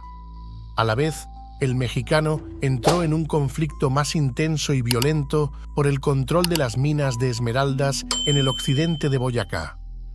decidido a unir sus emporios del noroeste de Cundinamarca con el Magdalena Medio, terminó por ver a sus antiguos socios y amigos como un estorbo. El 27 de febrero de 1989 infiltró un comando armado en Sasaima y liquidó al amo y señor del negocio esmeraldero en Colombia, Gilberto Molina Moreno, junto a 17 personas más. Pronto pasó a atentar contra otro ex socio suyo, Víctor Carranza, quien se había convertido en el nuevo zar de las Esmeraldas. La guerra con Carranza escaló tras la masacre en el edificio Altos del Portal de Bogotá, el 5 de julio de 1989. Allí, un grupo de militares al servicio de El Mexicano, en el curso de un supuesto operativo, interrumpió una reunión que sostenían agentes de la DEA y del F2 con el informante Ángel Gaitán Maecha, masacrando a 4 personas. La guerra no daba tregua y los ataques continuaron todo el mes de julio. El día 7, una bomba acabó parte de las instalaciones de Tecminas, una empresa propiedad de Carranza ubicada en la ciudad de Bogotá. Ese mismo mes también fue asesinada la llamada Reina de la Coca, Verónica Rivera, y el 10 cayó baleado Julio Carranza, sobrino del zar Víctor Carranza. 5 días después, en plena quincena, un comando conformado por 60 hombres fusiló a 6 guaqueros en la quebrada de Itoco, en predios que se encontraban a cargo de Tecminas. Más tarde, arrojaron vivo desde una avioneta a Pedro Julio Yaya, un vigilante de la Beta. Y el 26 de julio, un ataque dinamitero con carro-bomba arrasó las oficinas de la ganadería Nare, de propiedad de Carranza, matando a una persona y dejando a 2 heridas. Finalmente, el 15 de agosto salió ilesa de un atentado Blanca Lilia de Molina, viuda de Gilberto Molina. Paralelamente, a partir del fracaso en las negociaciones con el gobierno nacional, emprendió junto con Pablo Escobar una oleada de asesinatos. El 4 de mayo de 1989 fue asesinado el padre de la jueza Marta Lucía González, Álvaro González Santana, exgobernador de Boyacá, frente al Parque Nacional en la ciudad de Bogotá, en represalia por las acciones judiciales de su hija, quien había enfrentado con determinación y coraje a las mafias del narcotráfico y el paramilitarismo en Colombia. Un primer atentado dinamitero sacudió Bogotá el 30 del mismo mes. El objetivo era el general Miguel Maza Márquez, director del Departamento Administrativo de Seguridad DAS. Maza salió sin un rasguño, pero 7 personas perdieron la vida y 30 más quedaron gravemente heridas. Otros ataques le seguirían, contra el gobernador de Antioquia, Antonio Roldán Betancur, muerto el 4 de julio, cuando un carrobomba explotó al paso de su vehículo oficial en las inmediaciones del estadio Atanasio Girardot de la ciudad de Medellín, mientras que la jueza tercera de orden público, María Elena Díaz, fue asesinada en el barrio Santa Mónica el 28 de julio mientras se dirigía a su residencia. Su vehículo fue interceptado por sicarios que abrieron fuego, causando su muerte y la de 2 de sus escoltas que la acompañaban. El magistrado Carlos Ernesto Valencia fue ultimado el 16 de agosto y finalmente el comandante de la policía en Antioquia, Valdemar Franklin Quintero, y el candidato a la presidencia Luis Carlos Galán Sarmiento fueron acribillados el mismo día, un 18 de agosto de 1989. En el asesinato de Galán tomaron parte activa 70 hombres de Gacha, con Jaime Rueda a la cabeza, el mismo que descargó sobre el candidato liberal la subametralladora Mini Atlanta que le cegó la vida en el parque principal de Soacha, Cundinamarca. En ese entonces, el presidente Virgilio Barco declararía la guerra al Cártel de Medellín y el 19 de agosto procedió a dictar los decretos que permitían la extradición por vía administrativa, la incautación de bienes del narcotráfico y la detención preventiva sin cargos judiciales de sospechosos de pertenecer a la organización narcoterrorista. Además, con el 80% de la cocaína consumida en Estados Unidos traída desde Colombia, el recién elegido presidente George Bush concentró la estrategia antidrogas de su gobierno en el país andino. El 21 de agosto de 1989, el fiscal general Dick Thornburg hizo pública una lista de 12 capos de la droga requeridos por el gobierno norteamericano. La lista incluía a El Mexicano, Pablo Escobar, El Mono Abello y los hermanos Ochoa, Jorge Luis, Fabio y Juan David. Como muchos esperaban, los narcos no se acobardaron y el 23 de agosto de 1989 asumieron el reto de una guerra total con el Estado colombiano por medio de una carta a la opinión publicada. La extradición no les dejaba más camino que tratar de doblegar al gobierno del presidente Virgilio Barco por medio del terrorismo y el sicariato a gran escala. 289 acciones bélicas y más de 250 muertos en 3 meses. Las principales ciudades como Bogotá, Medellín, Cali, Barranquilla, Bucaramanga y Cartagena fueron bombardeadas diariamente con más de 100 actos terroristas entre septiembre y diciembre. El 24 de agosto, las bombas que explotaron en la capital antioqueña dieron inicio a su violenta arremetida. El 2 de septiembre, los terroristas hicieron estallar un camión cargado con 100 kilos de dinamita en el periódico El Espectador. Mientras que el 11 del mismo mes fue asesinado el líder liberal Pablo Peláez González. Y el 21 de septiembre explotaron simultáneamente varios petardos en 9 sedes políticas en el sector de Teusaquillo, en Bogotá. Sin tregua alguna, el 26 de septiembre atentaron contra el emblemático Hotel Hilton de Cartagena con un saldo de 2 víctimas mortales. El gobierno, al ver esta situación tan lamentable, reaccionó multiplicando los operativos a lo largo y ancho del país, y el 11 de octubre fue detenido El Mono Abello. Sin embargo, 5 días después, el 16 de octubre, un carro bomba estacionado a las afueras de las instalaciones del diario Vanguardia Liberal de Bucaramanga dejó un saldo de 4 víctimas. Y el 20 de octubre fue bombardeado el Hotel Royal de Barranquilla. Empezando el mes, el 1 de noviembre cayeron Mariela Espinosa Arango, miembro de la Sala Penal del Tribunal Superior de Medellín, y Luis Francisco Madero Forero, representante en la Cámara por Cundinamarca. El 9 de noviembre, 2 semanas después de un ataque de sicarios, muere el periodista Jorge Enrique Pulido. Después de todas las arremetidas, el 23 de noviembre, las fuerzas gubernamentales cayeron sobre la hacienda El Oro, propiedad de Pablo Escobar. Allí dieron de baja a 2 miembros del cártel, siendo la más importante su cuñado Mario Henao, y detuvieron a 55 delincuentes que protegían la propiedad. No obstante, el capo logró escabullirse. El cártel ya se encontraba herido y por eso Escobar y Rodríguez Gacha respondieron con 2 violentas acciones en la capital de Colombia. Lo peor estaba por venir. El 27 de noviembre, en un intento de acabar con César Gaviria Trujillo, el reemplazo de Luis Carlos Galán en las elecciones presidenciales, hicieron estallar un avión de Avianca en pleno vuelo con 107 pasajeros a bordo, incluida su tripulación. En lo que sería su mayor ataque, el 6 de diciembre de 1989, los extraditables echaron a rodar un autobús del acueducto de Bogotá cargado con 500 kilos de explosivos y lo volaron frente a las instalaciones del Departamento Administrativo de Seguridad DAS. El general Maza, objetivo del atentado, salió completamente ileso. Sin embargo, 63 personas murieron y 500 resultaron heridas. Rodríguez Gacha, responsable de la última hecatombe terrorista, se convirtió así en el hombre más buscado de Colombia, ofreciéndose una recompensa de $250.000 por su cabeza, para ese entonces 500 millones de pesos. En esa época, el mexicano había cambiado su aspecto físico, operándose el rostro y dejándose crecer una barba rala, con lo que pretendía evadir la persecución de las autoridades.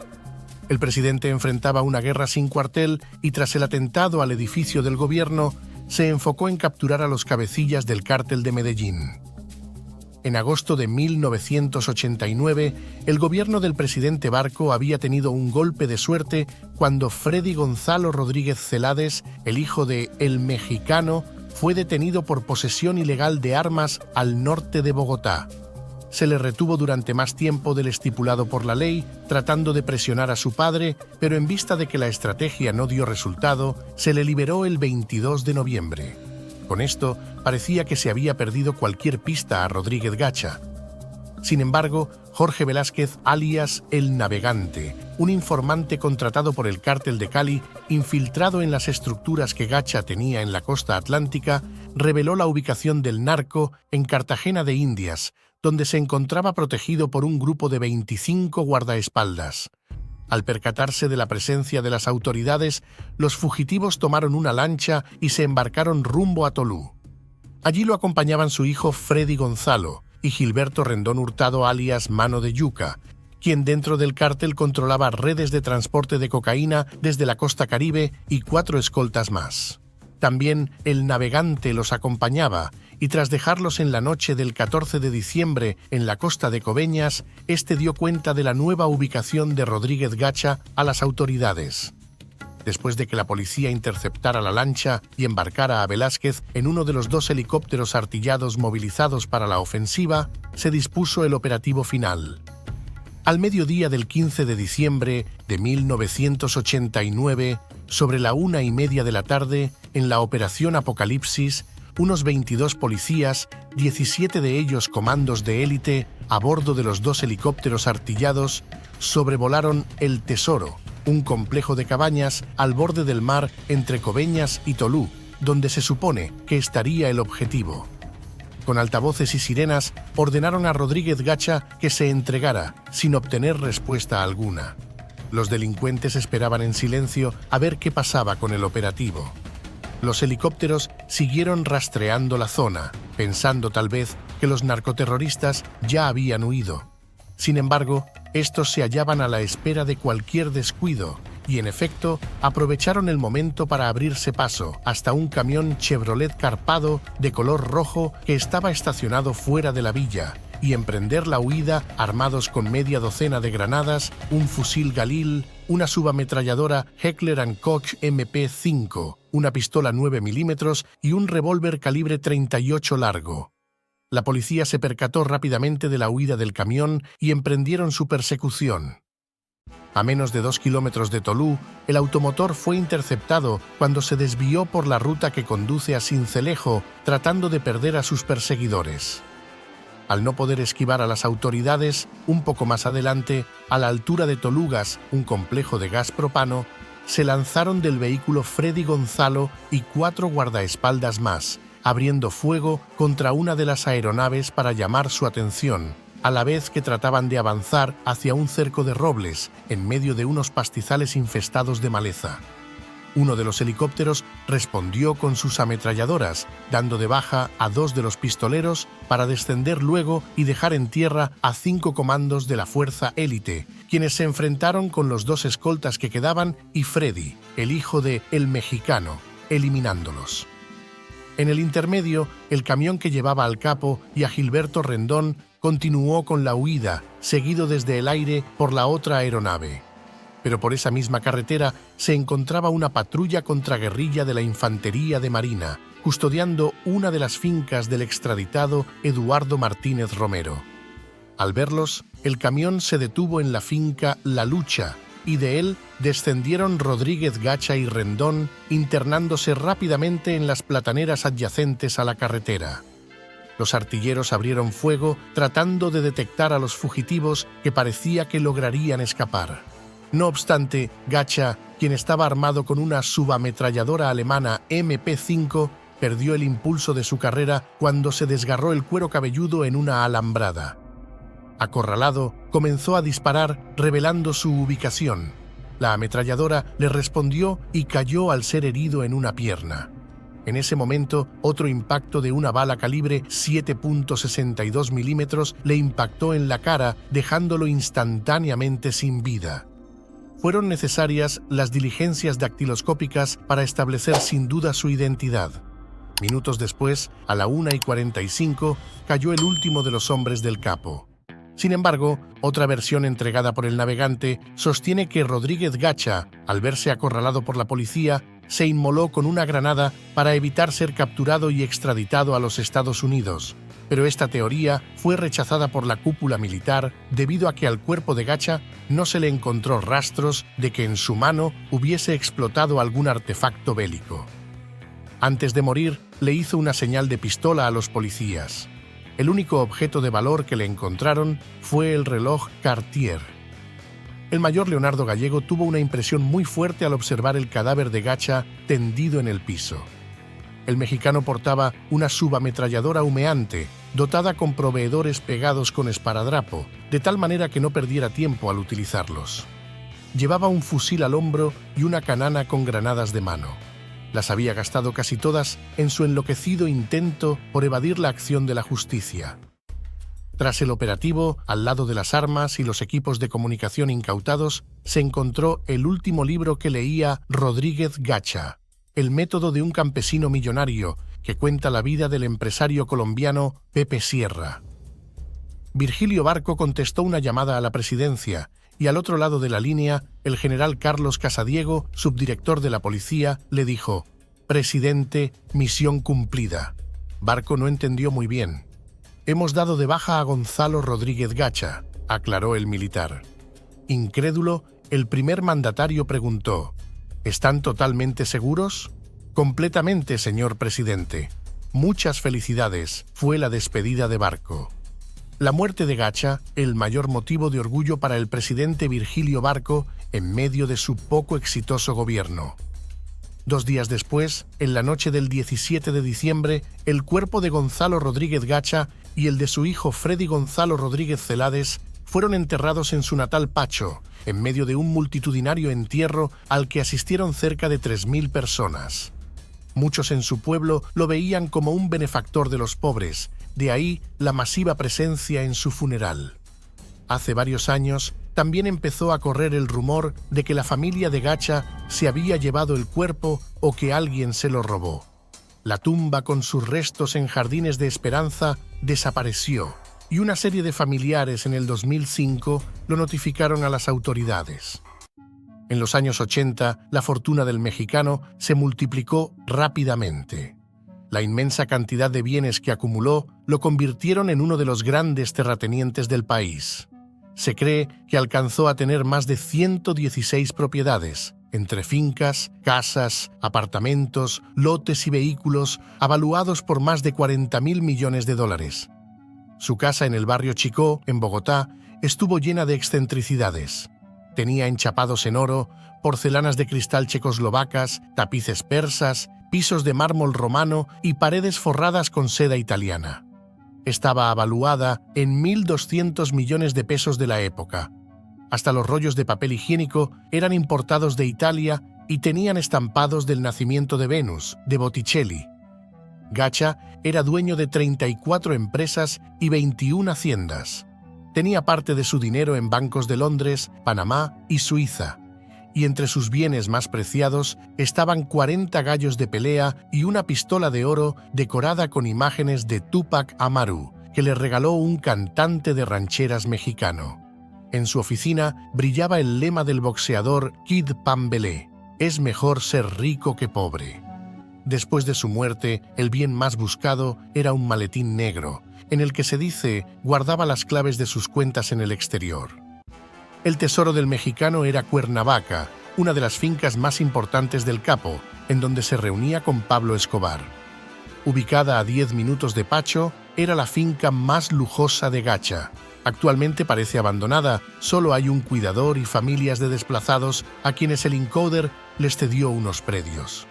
Antes de entrar a la hacienda, hay un enorme abismo que les permitía a los hombres de seguridad del patrón vigilar desde un extremo de la montaña. Esta finca, con más de 400 hectáreas, tenía gimnasio, jacuzzi, piscina, capilla, helipuerto, pesebrera para 50 caballos, cancha de fútbol y un lago de gansos. Lo único que no alcanzó a construir Gacha fue una pista de aterrizaje, como la que Escobar tenía en la hacienda Nápoles. Sobre el mexicano, se dice que hacía túneles entre las haciendas, porque dormía en varias de ellas. Él mismo ayudaba a construir las caletas. En la parte trasera de la casa de Cuernavaca había un lago en donde se buscó la huaca más grande. Se decía que allí se escondía el dinero recogido por los extraditables para pagar la deuda externa. La entrada está infestada de árboles con barbas de viejo que ocultan el paisaje y le dan una cálida belleza. En su cancha de fútbol jugó el equipo de sus amores, el Millonarios, trayendo a los muchachos a jugar los fines de semana para diversión de todo el pueblo de Pacho. Un montón de gallinas y gansos reemplazan hoy al fútbol. A un lado se alcanza a ver los camerinos totalmente corroídos. Mucho tiempo atrás, el ejército decomisó en Cuernavaca 2 huacas con más de 10 millones de dólares. Al parecer, el lugar favorito de Gacha para esconder la plata era debajo de las casas de los trabajadores o en la capilla, en la que realizó muchos ritos esotéricos con brujas. También en Mimazatlán, otra de las fincas del Capo, el 13 de febrero de 1990, los militares encontraron otra huaca con 8 millones de dólares y lingotes de oro que pesaban 27.000 gramos.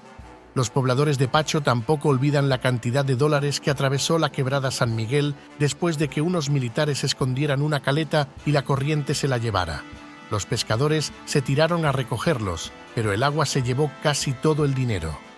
Gacha, quien salía en la madrugada a ver el ganado, volvía a las 8 de la mañana para hablarles a los empleados desde el balcón de su habitación. Las charlas también eran frecuentes en las fechas especiales. En esas grandes fiestas salía con su sombrero y chamarras a dar una vuelta por el pueblo. En cada local de Pacho se escuchaba música ranchera o norteña, porque todos en el pueblo tenían algo que ver con él. Para llegar a Pacho se debe pasar por el páramo de Puente de Lata, un lugar con varias fuentes hídricas y una vegetación variada.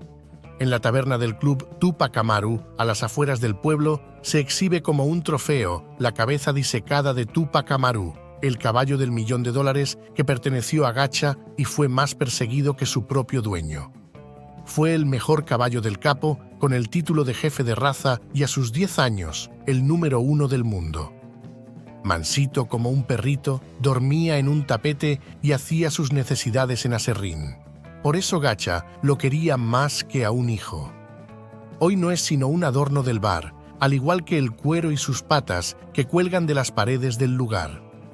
El caballo tiene a su lado una placa que dice «Color Zaino». Nació el 5 de junio de 1978 y murió el 19 de abril de 1994. Padre, Medellín, madre, Cachula, Tupac Amaru, símbolo de Pacho y orgullo de su propietario. La forma en la que Tupac Amaru llegó a manos de Gacha aún es un mito, pero muchos aseguran que pagó por este $1.000.000 a Camilo Zapata, dueño del castillo marroquín. Zapata era conocido por ser un hombre esotérico. Contrataba docenas de brujos y pitonisas.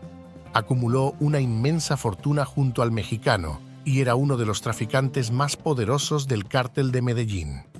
Además, este traficante, que lavaba dinero a través de diversas empresas, era, antes de ser abatido, uno de los hombres más ricos del país.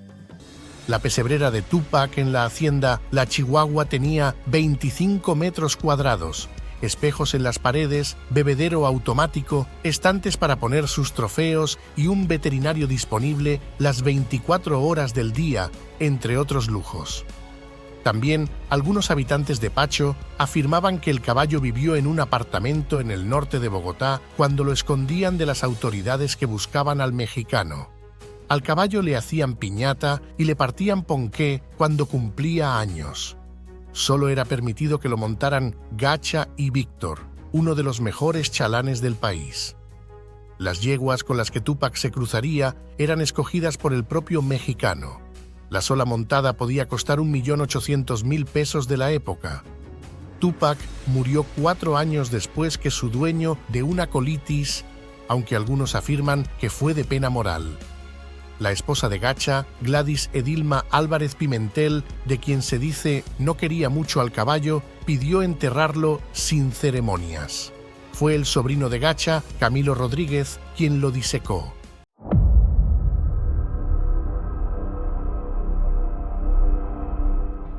Carlos Enrique Leder Rivas, alias El Loco o Rambo, nació el 7 de septiembre de 1949 en Armenia, Quindío. Su padre, el ingeniero Kurt Wilhelm Leder, un inmigrante alemán que llegó a Colombia y se estableció en Armenia creando una pensión llamada la Pensión Alemana, donde se alojaban personajes adinerados que visitaban la región cafetera, entre ellos el expresidente Alberto Lleras Camargo. También se le reconoce por construir importantes edificios en Armenia y por introducir modernos ascensores en el país para la época. Al cambiarse su nombre legalmente a Guillermo Leider, se casó con Elena Rivas, hija de joyeros manizaleños. El matrimonio tuvo 4 hijos, de los cuales Carlos era el tercero. Leider pasó parte de su infancia en una finca cercana al aeropuerto de Armenia.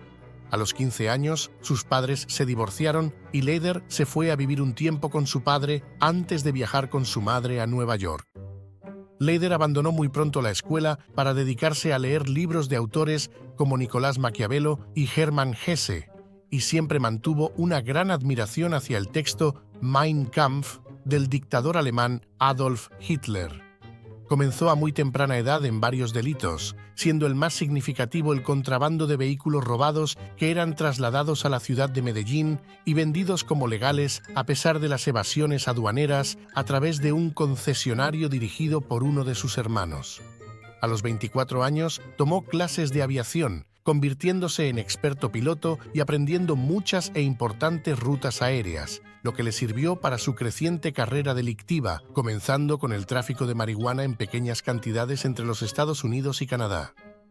En Estados Unidos fue detenido por conducir un vehículo robado y mientras cumplía la condena en la cárcel federal de Danbury, conoció a George Jung. Leider decidió que a su salida aprovecharía el creciente mercado de la cocaína en los Estados Unidos y se asoció con Jung. Jung ya había experimentado con llevar marihuana a Estados Unidos desde México en pequeñas aeronaves, por debajo del nivel de alcance de los radares y aterrizando en lechos secos de río. Leider decidió aplicar el mismo principio al transporte de drogas. El sueño de Leider era tener un enorme balneario para personas como él y, a su vez, llevar justicia a su natal Colombia. Al salir bajo palabra de prisión, a finales de 1975, Leider y Jung empezaron a construir una base económica a través del narcotráfico básico, contratando mujeres estadounidenses, pagándoles vacaciones en Antigua, en donde recibían la marihuana y la llevaban a Estados Unidos en sus maletas de viaje. Repitiendo este proceso muchas veces, lograron el dinero suficiente para comprar una avioneta.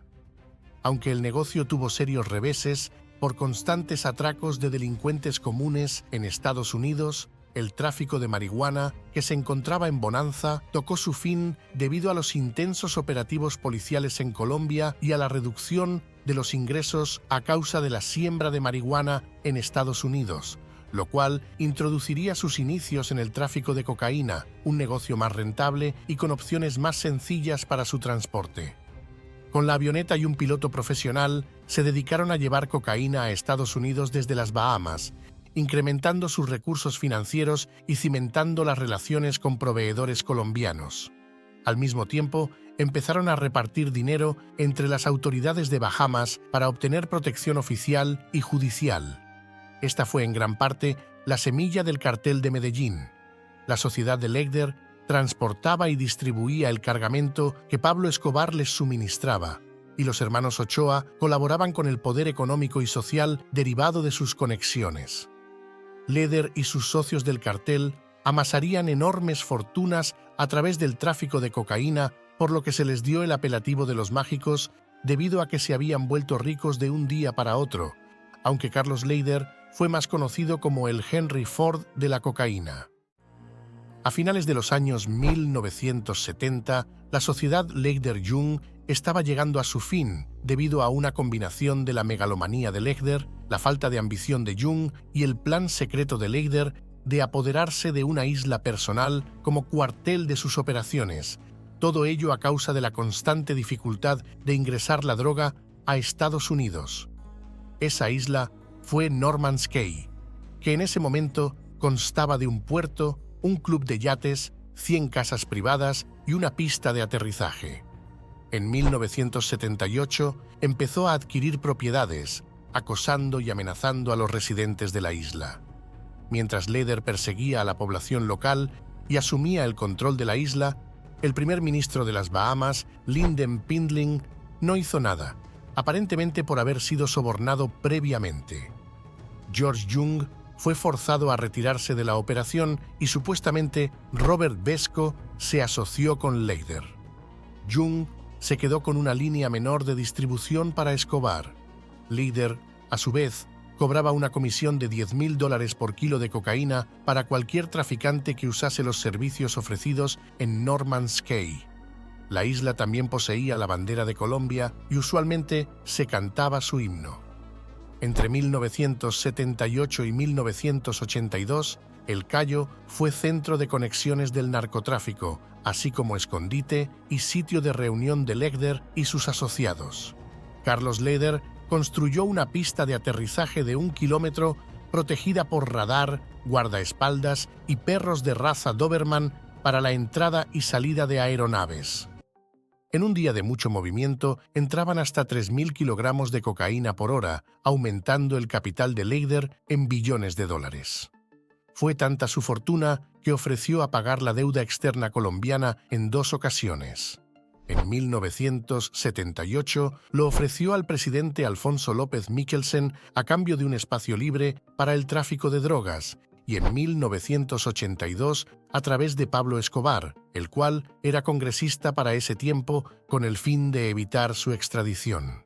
En 1981, la DEA y la Policía de las Bahamas intervinieron en la isla, desmantelando el imperio construido por Leider.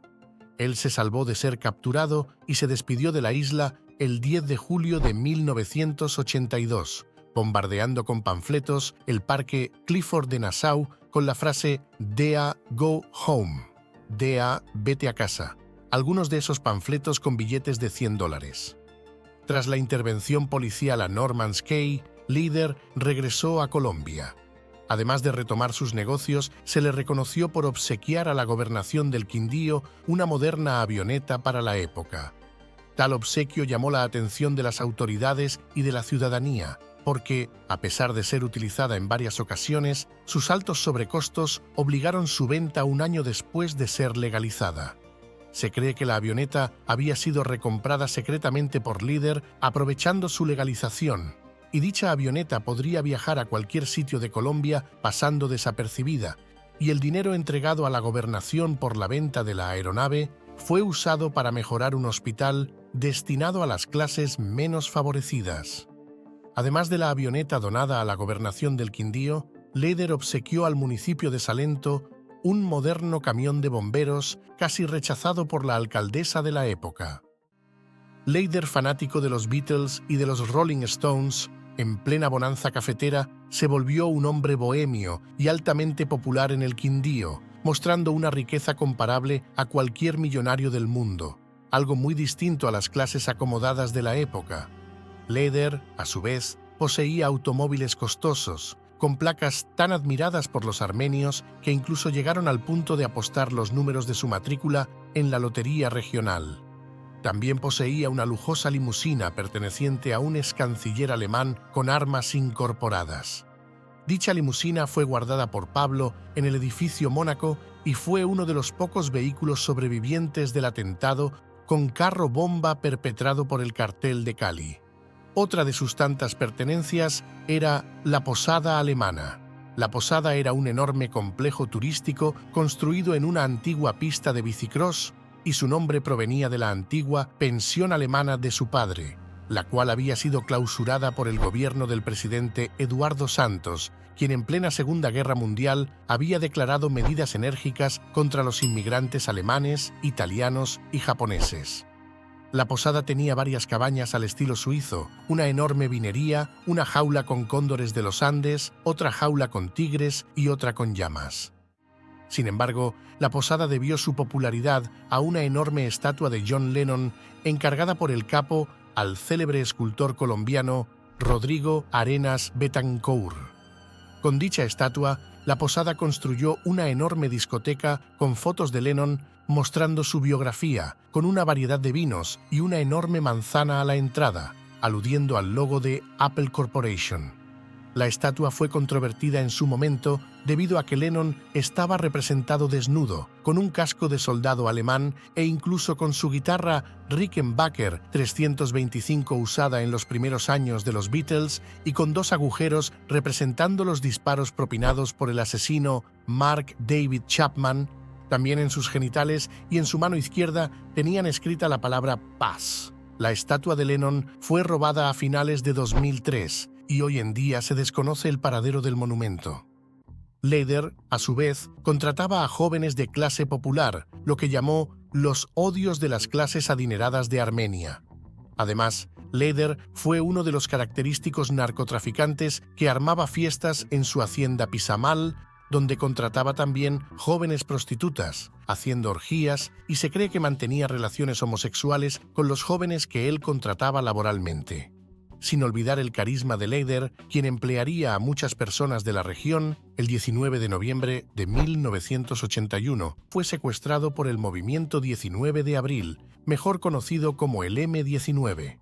Logró escapar, siendo herido en una pierna y ayudado por un desconocido, quien rechazó la millonaria gratitud ofrecida por Leder al ignorar la verdadera identidad del narcotraficante.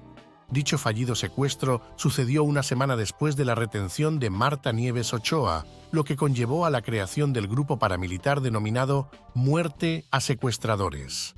Leder ofreció una millonaria suma por sus efímeros captores, varios de los cuales habían sido retenidos por Escobar por el secuestro de la hermana menor de los Ochoa, y a su vez extremaría sus medidas de seguridad desde ese día, contratando exagentes del Departamento Administrativo de Seguridad, de la SIJIN y del Ejército Nacional de Colombia.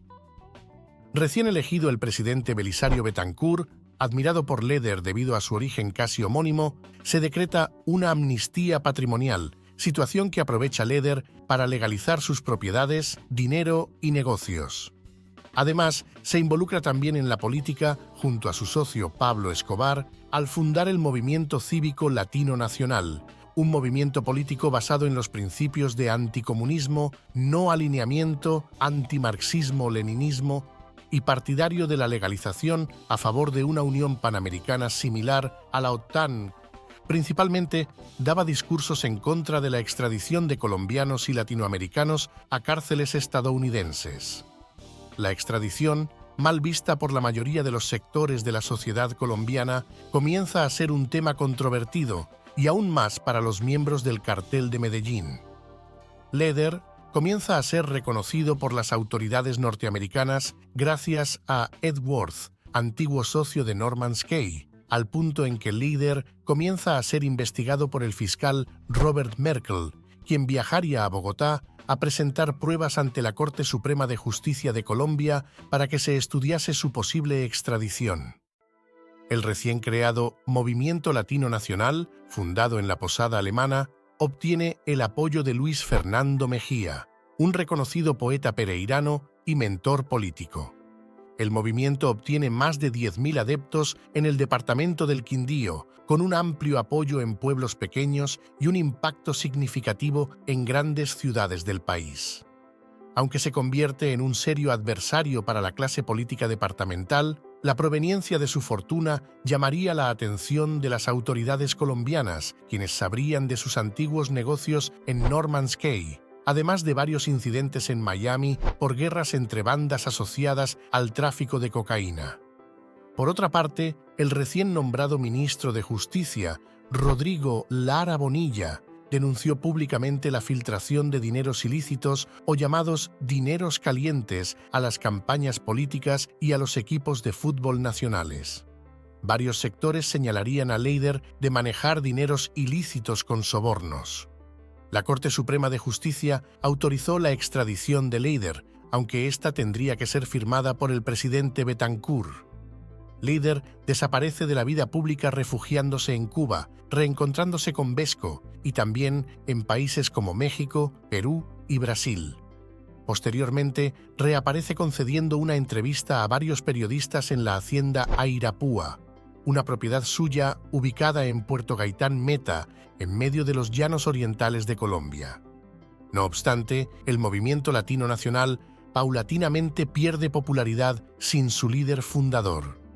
y a través del periódico del movimiento Quindío Libre, Leder renuncia a la política debido a que su nombre estaba relacionado con el narcotráfico en las elecciones regionales y legislativas de 1984, en las que pretendía lanzarse a la gobernación del Quindío y además había logrado 3 escaños en el Congreso para el movimiento.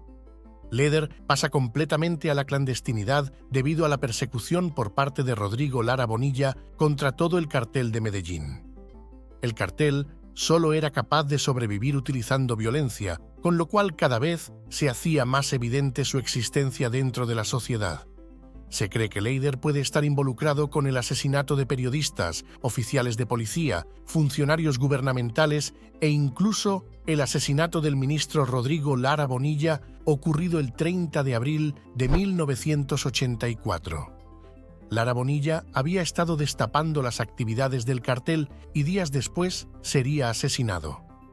Este asesinato fue el comienzo de la caída del cartel de Medellín, ya que en consecuencia el presidente Belisario Betancur, quien inicialmente se oponía a la extradición de colombianos a los Estados Unidos, anunció sus planes para establecer tratados de extradición y de paso firmaría la de Carlos Leder.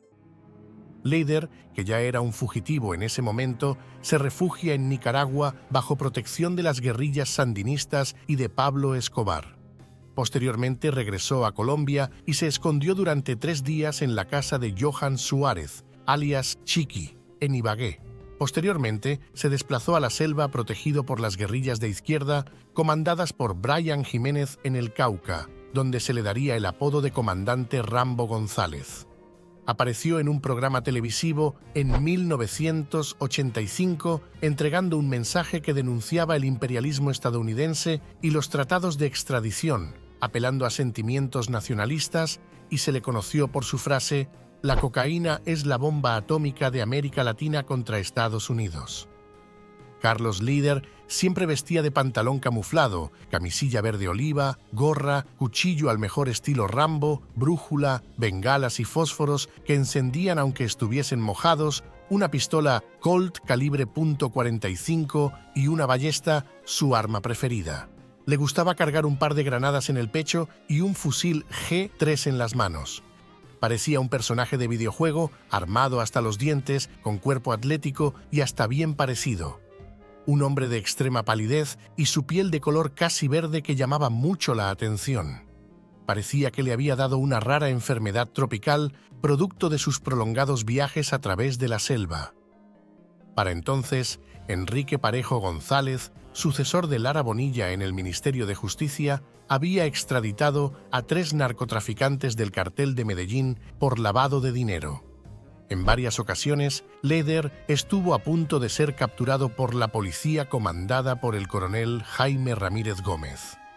A su vez, Leder, cabeza visible del cartel, perdió buena parte de su fortuna, la cual había usado para pagar protección, por lo que se convirtió en empleado de sus propios socios y así fue recuperando parte considerable de sus dineros.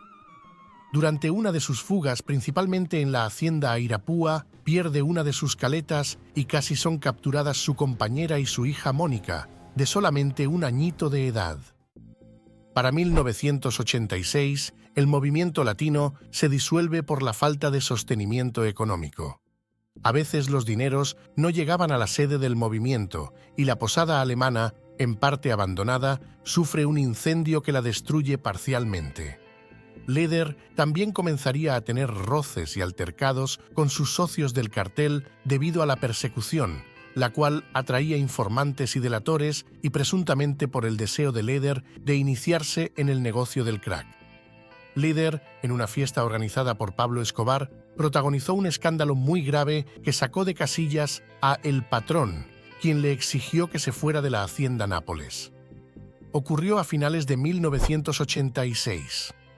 Una madrugada, Leder entró sigilosamente a una pequeña habitación al lado de la piscina y asesinó de un tiro de fusil a alias Rollo, un hombre alto que comandaba una de las bandas de sicarios de Pablo.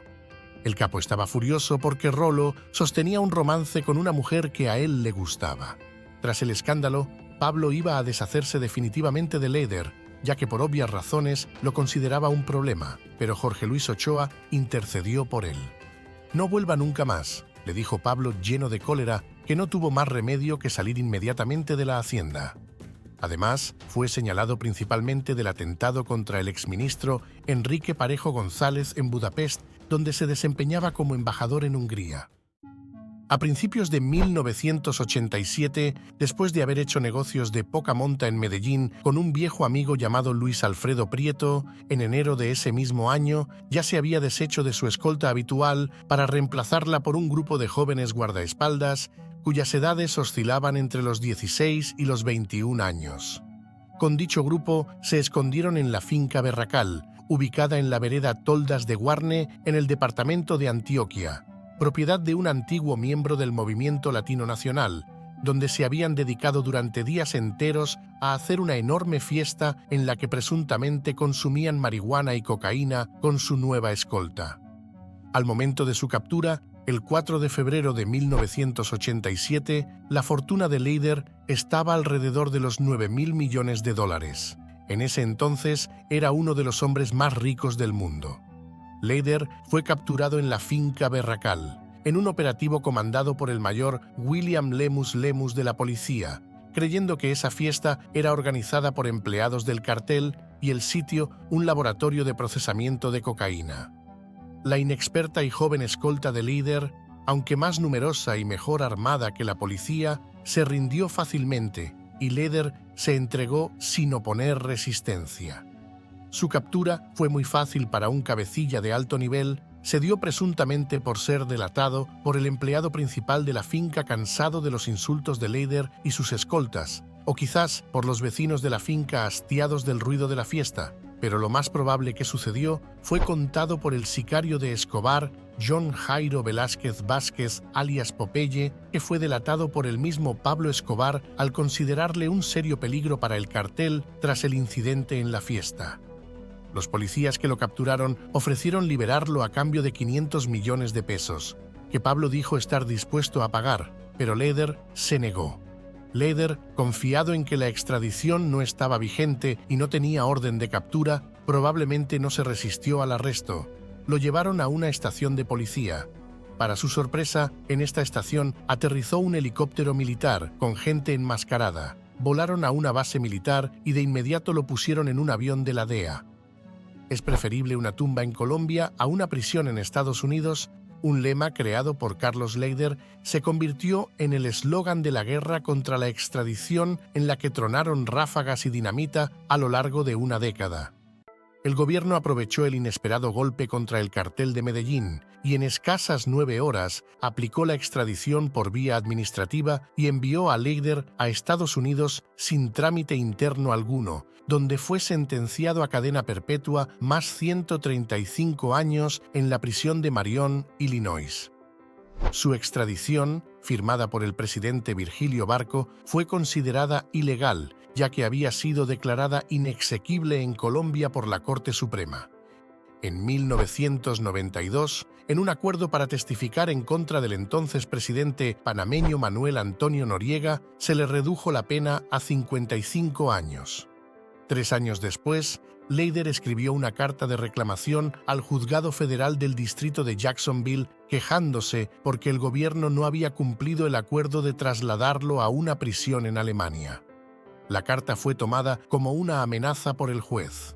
Semanas después, en el otoño de 1995, Leider fue sacado en horas de la noche de la prisión. Mientras muchos creen que fue liberado, simplemente fue transferido a otra prisión dentro del programa de protección de testigos para continuar cumpliendo su pena, a pesar de los rumores en Internet que afirmaba lo contrario.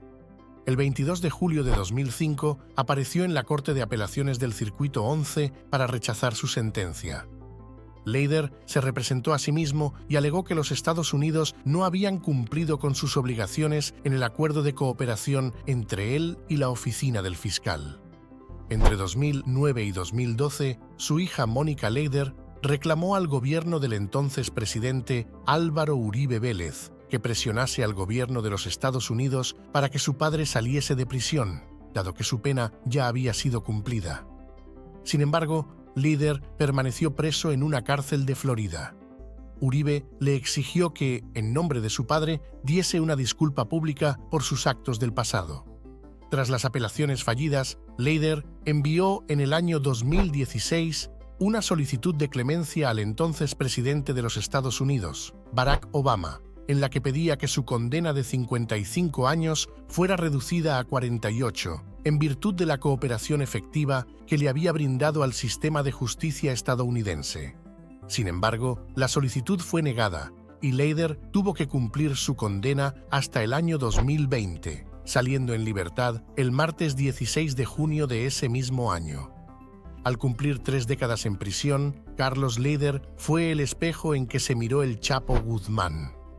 Después de cumplir 2/3 partes de su condena en Estados Unidos, según la ley penal vigente en el momento de su extradición, ese día, Leider fue sacado de su celda y entregado a Alemania, con un pasaporte alemán provisional, dado que él era un ciudadano colombo-alemán al ser su padre alemán y su madre colombiana. Mónica Leider, hija del exnarcotraficante, afirmó que la noticia de la liberación le había caído por sorpresa y que éste había llegado a Alemania en grave estado de salud. La hija de Leider reveló que la enfermedad que padece su padre es cáncer, un diagnóstico que le habían dado años atrás y del cual había intentado salir. Le dio cáncer de próstata y estuvo mejor. Hoy en día vuelve de nuevo un cáncer y esa fue una de las razones por las cuales fue recibido en Alemania. Además, aseguró que el gobierno de Alemania siempre había estado tratando de apoyar el caso de su padre, dada la nacionalidad germana que también tiene Carlos Leider. Leider se encuentra disfrutando de su libertad junto a su familia, en Berlín. El caso de Carlos Leider es un recordatorio de que la búsqueda desenfrenada de poder y el desdén por las leyes y normas pueden tener consecuencias devastadoras, no solo para los involucrados, sino para la sociedad en general. La megalomanía y la ambición desmedida pueden llevar a las personas a un camino de destrucción personal y social. Al mismo tiempo, el proceso judicial y el sistema de justicia deben equilibrar el castigo con la posibilidad de redención, reflexionando sobre cómo el sistema puede tanto castigar como rehabilitar. En última instancia, el caso de Leider nos invita a considerar la fragilidad de la vida construida sobre la ilegalidad y el poder absoluto, y nos recuerda que la justicia, aunque a veces imperfecta, busca restaurar el equilibrio y ofrecer un camino hacia la rehabilitación y el cambio. Estos 3 hombres levantaron un imperio con fuego y ambición, pero detrás de ellos hubo una mente silenciosa, el verdadero cerebro del cartel de Medellín, Gustavo Gaviria. El video con su historia ya está en pantalla.